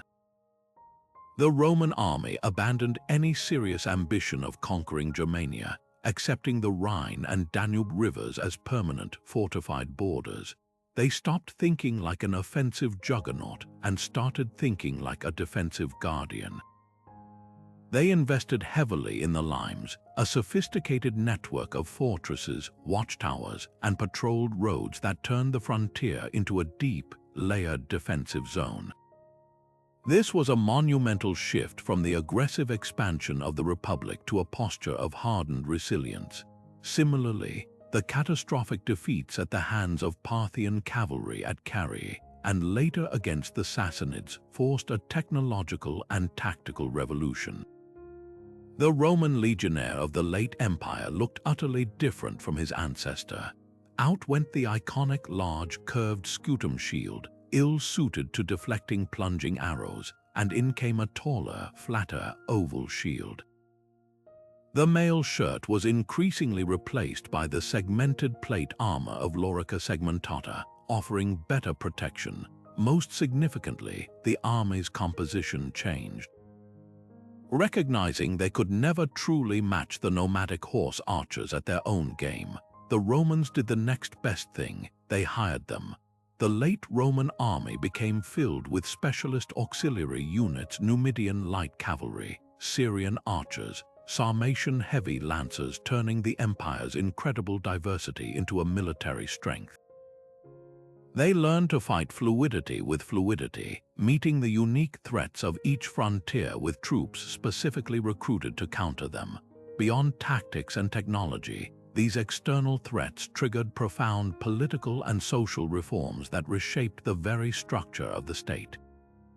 The Simbrian Wars, which had brought the Republic to the brink of collapse, directly led to the Marian reforms. In a desperate bid to fill the legions after horrific losses, General Gaius Marius opened recruitment to the poorest class of Romans, the Capite Censi, who had previously been excluded from service. These new soldiers were not citizen militiamen who returned to their farms after a season.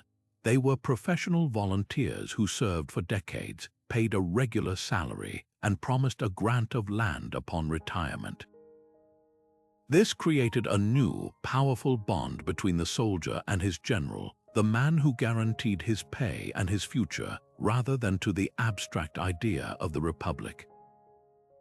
This change, while solving an immediate manpower crisis, planted the seeds for the warlords like Sulla and Caesar, whose private armies would eventually destroy the Republic itself, demonstrating how adaptations for survival could have unintended, revolutionary consequences.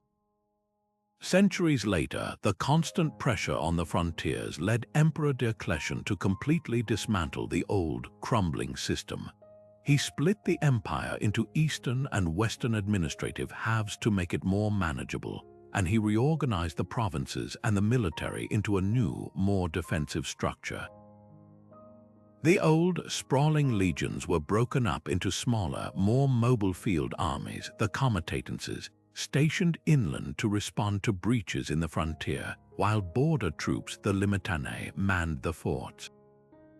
This was a direct response to the reality that the empire's borders were too long to be impermeable. The new strategy accepted that breaches would happen and focused on having a rapid reaction force to contain them. Perhaps the most radical adaptation of all was social and cultural. The gradual, messy, and ultimately inevitable integration of the very barbarians they had fought for so long. After the disaster at Adrianople, the Romans were forced to acknowledge a simple, brutal fact. They no longer had enough manpower to defend the empire on their own. The policy of settling entire Germanic tribes, foederati, within the empire's borders as allied soldiers began as a necessity and evolved into a fundamental restructuring of Roman identity. These Goths, Franks, and Vandals were given land in exchange for military service. At first, this seemed like a brilliant solution, turning potential enemies into frontline defenders. But over time, it changed the very character of the Roman army and state. The most powerful generals of the late Western Empire, men like Stilicho the Vandal and Ricimer the Suebian, were themselves of barbarian origin, commanding armies filled with their own kinsmen. The Roman world was not overrun. It was gradually transformed from within through a process of negotiation, accommodation, and slow fusion. The rigid distinction between Roman and barbarian blurred, creating a new, hybrid society that would eventually become medieval Europe. This was the ultimate adaptation, when a culture stops trying to defeat its enemies and starts finding a way to absorb them, ensuring its traditions, laws, and ideas survive, even as its political form dissolves. Rome's genius was its ability to lose battles but win the long war of cultural assimilation, ensuring that the Roman legacy would endure long after the last emperor in the West had fallen. But what if the dice had fallen differently? What if, in those fragile, pivotal moments where history trembled on a knife's edge, a single decision had been reversed, a single battle won? The world we inhabit is built upon a foundation of Roman concrete and law, but it is a foundation that was almost never poured. Let's step through the looking glass for a moment and explore the breathtakingly different worlds that could have been, had a few of Rome's most determined challengers actually succeeded. Picture this: the year is 216 BCE. The dust has settled on the field of Cannae, and the Roman army lies in ruins. Instead of hesitating, instead of listening to the cautious council that argued against a march on the capital, Hannibal Barca gives the order. His weary but victorious army, still flush with the greatest victory in military history, moves quickly.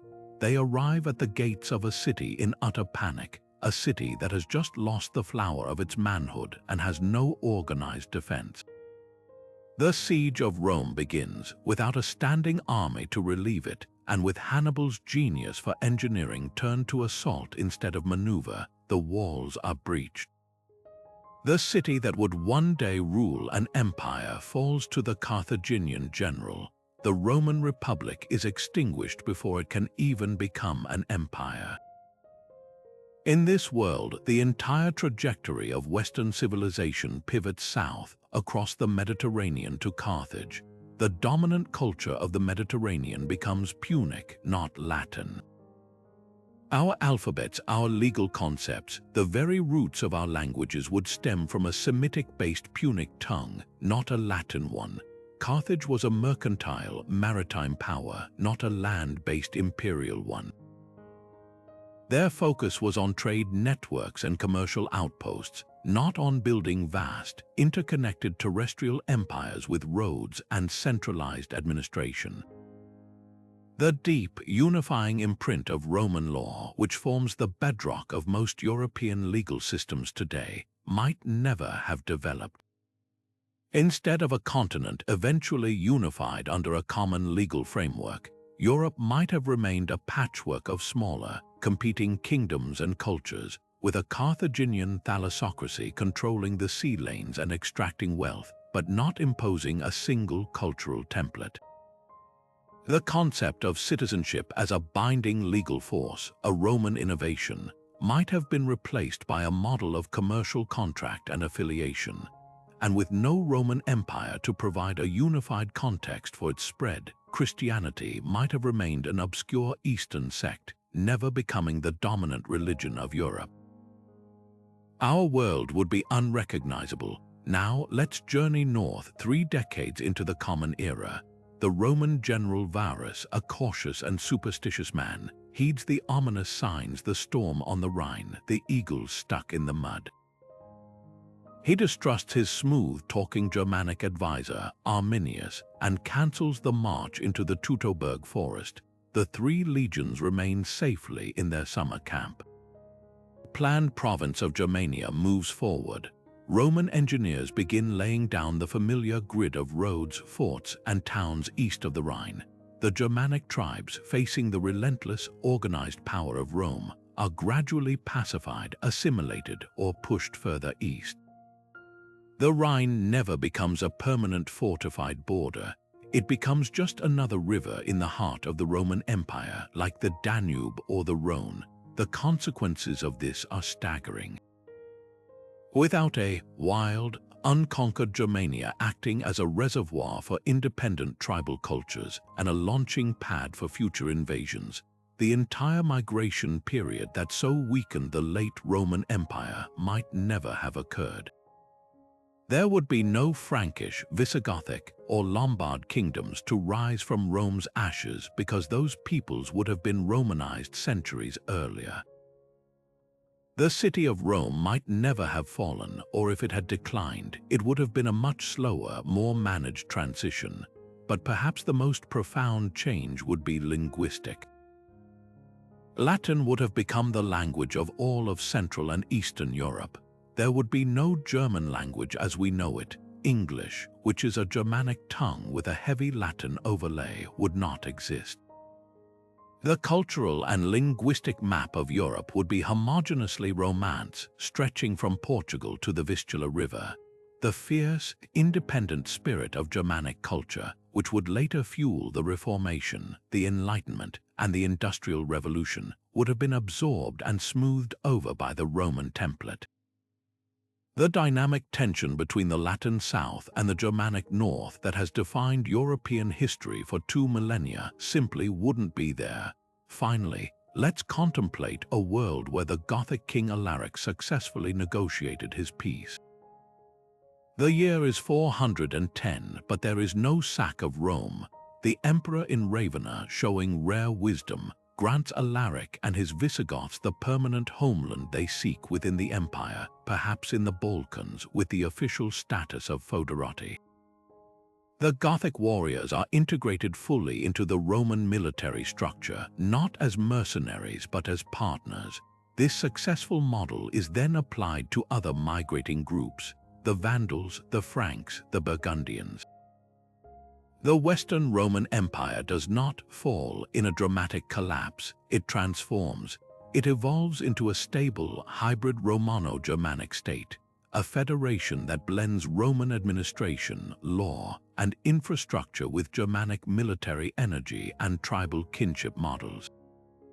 In this timeline, the vast institutional knowledge of the Roman state, its aqueducts, its legal codes, its architectural techniques is never lost. The Dark Ages, that centuries-long period of economic and cultural contraction that followed Rome's fall, is averted. The light of classical learning is never extinguished, it simply changes color. The centralized power of the Roman emperor might gradually devolve into a more feudal system, but the transition is orderly. This united, transformed Western state would have been far stronger to face the external threats of the Huns and later the Arab expansions. The historical schism between the eastern and western halves of Christendom might have been avoided, or at least taken a very different form. Our modern concept of Europe might be that of a single, continuous civilization stretching back to Augustus, rather than a continent rebuilt from the fragments of a fallen empire. The very notion of the fall of Rome would be seen not as an ending, but as a successful metamorphosis. These alternate histories are more than just fascinating thought experiments. They are powerful reminders that our present is built on a foundation of incredibly fragile moments. They teach us that history is not a predetermined march of progress, but a chaotic and unpredictable story, forever balanced on the point of a spear. What makes these stories of near triumph and crushing defeat so compelling isn't just the drama of ancient battles. It's the timeless, almost universal lessons they carve into the stone of history, lessons that resonate just as powerfully in a modern boardroom or political strategy session as they do on a forgotten battlefield. The first and perhaps most critical lesson is the absolute necessity of adaptability. Look at Rome itself. Its greatest strength wasn't its legions, but its incredible ability to learn, to copy, and to evolve. After the horror of Carrhae, where Parthian horse archers turned the legions into pincushions, Rome didn't just mourn its losses, it adapted. It incorporated more cavalry, changed its armor, and learned to counter the tactics that had nearly destroyed it. Contrast this with a leader like Vercingetorix. His guerrilla campaign was brilliant, a masterclass in asymmetric warfare that perfectly exploited Roman weaknesses. But then he abandoned his own winning strategy. He chose to face Caesar in a conventional siege at Alesia, playing directly into Rome's greatest strength. His failure was a failure to adapt, to stick with what was working. In any conflict, whether it's between armies or competing corporations, the side that can learn, pivot, and innovate on the fly holds an insurmountable advantage. Stagnation is a prelude to defeat. Closely tied to this is the peril of overconfidence, the tragic flaw that echoes from the ancient world into our own time. The story of Crassus at Carrhae is the ultimate cautionary tale. Here was one of the most powerful men in the world, a billionaire by modern standards, who believed his wealth and the reputation of his legions were enough to guarantee victory. He dismissed the advice of his allies, ignored the terrifying omens, and marched his army into a desert without understanding his enemy or the environment. His arrogance blinded him to the reality on the ground, leading to the complete annihilation of his forces and his own gruesome death. We see this same pattern repeat with Emperor Valens at Adrianople.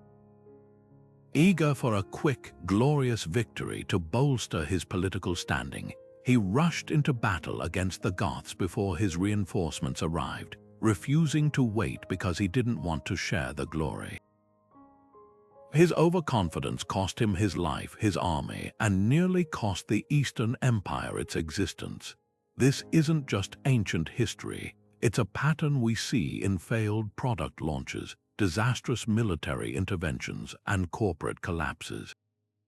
When leaders start believing their own hype and stop respecting the challenges they face, they are already on the path to a devastating fall. Yet perhaps the most poignant lesson is about the power and the fragility of unity. Time and again, we see that the most successful challengers were those who could forge a common cause from disparate groups. Vercingetorix temporarily united the fiercely independent tribes of Gaul. Arminius managed to coordinate multiple Germanic factions for his ambush in the Teutoburg forest. But this unity was almost always temporary. The fatal weakness of these movements was their reliance on a single charismatic leader and a shared hatred of Rome, rather than a positive, unifying vision for what would come after. The moment the pressure eased, or after a major victory, those alliances would often fracture due to internal rivalries and competing interests. Spartacus's rebellion was ultimately torn apart from within by arguments over strategy and goals. Rome, for all its internal strife, often achieved a temporary, powerful unity in the face of existential threats, pulling together just enough to survive. This teaches us that a coalition built solely on opposition is inherently unstable. True, lasting power comes from building something together, not just tearing something down. For any organization or movement, a shared, positive vision is the essential glue that holds it together long after the initial battle is won. These ancient struggles also offer a masterclass in understanding scale and logistics. Hannibal might be the greatest general who never won his war, and his story is a powerful lesson in the difference between tactical and strategic victory. He could win every battle but still lose the war because he failed to solve his logistical problems. He had no secure supply lines, no reliable port for reinforcements, and no answer for the Roman strategy of attrition. He was a brilliant tactician operating in a strategic vacuum. This is a crucial distinction for any endeavor. Winning a single skirmish, a quarterly earnings report, or a political debate is meaningless if you don't have the long-term infrastructure and supply chain, whether it's material, financial, or political, to sustain your campaign. Rome's genius was in its relentless focus on this boring, unglamorous backbone of power. The roads, the granaries, the shipping lanes. They understood that wars are won by quartermasters as much as by generals.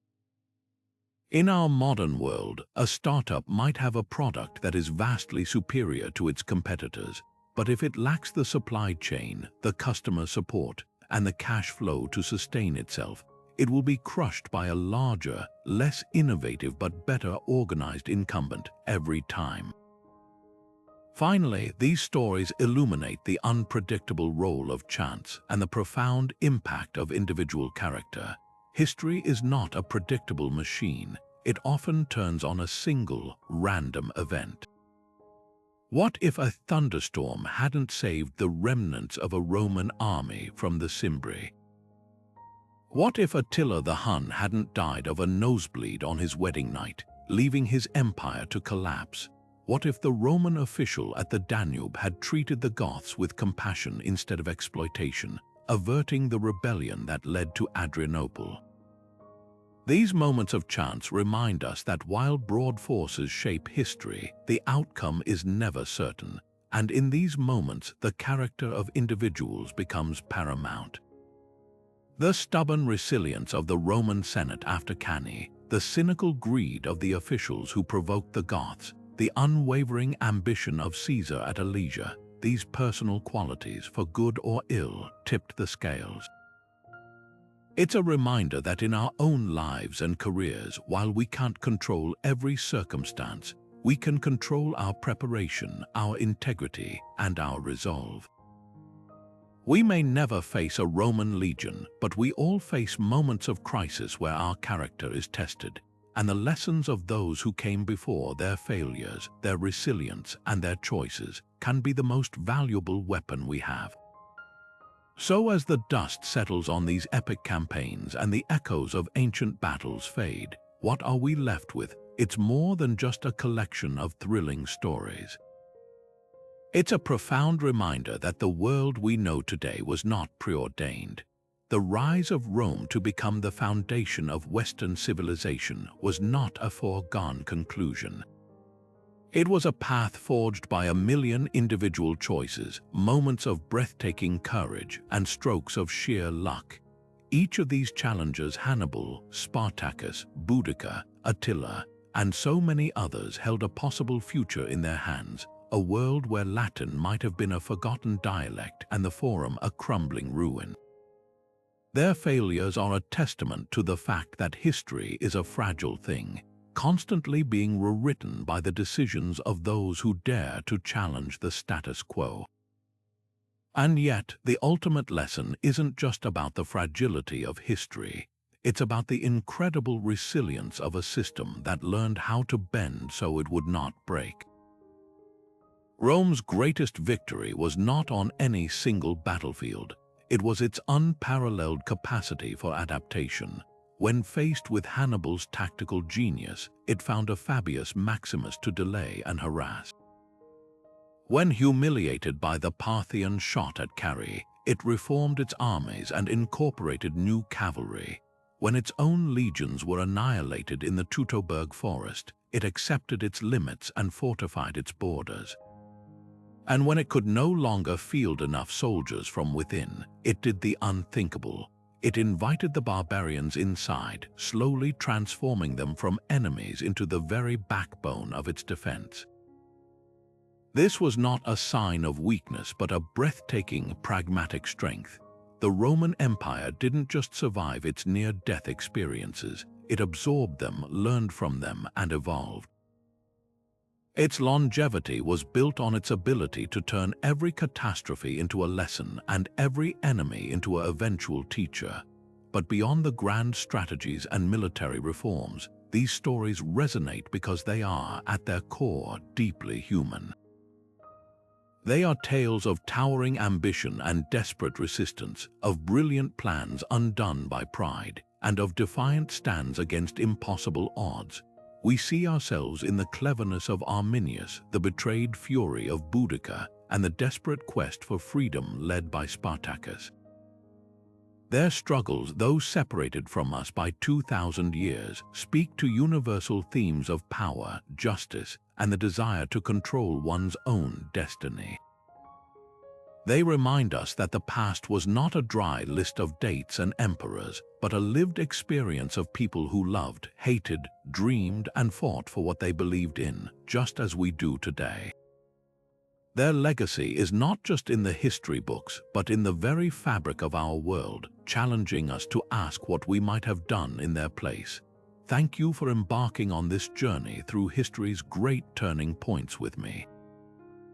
If these tales of what might have been captivated your imagination, please subscribe to the channel for more deep dives into the mysteries and pivotal moments of our past.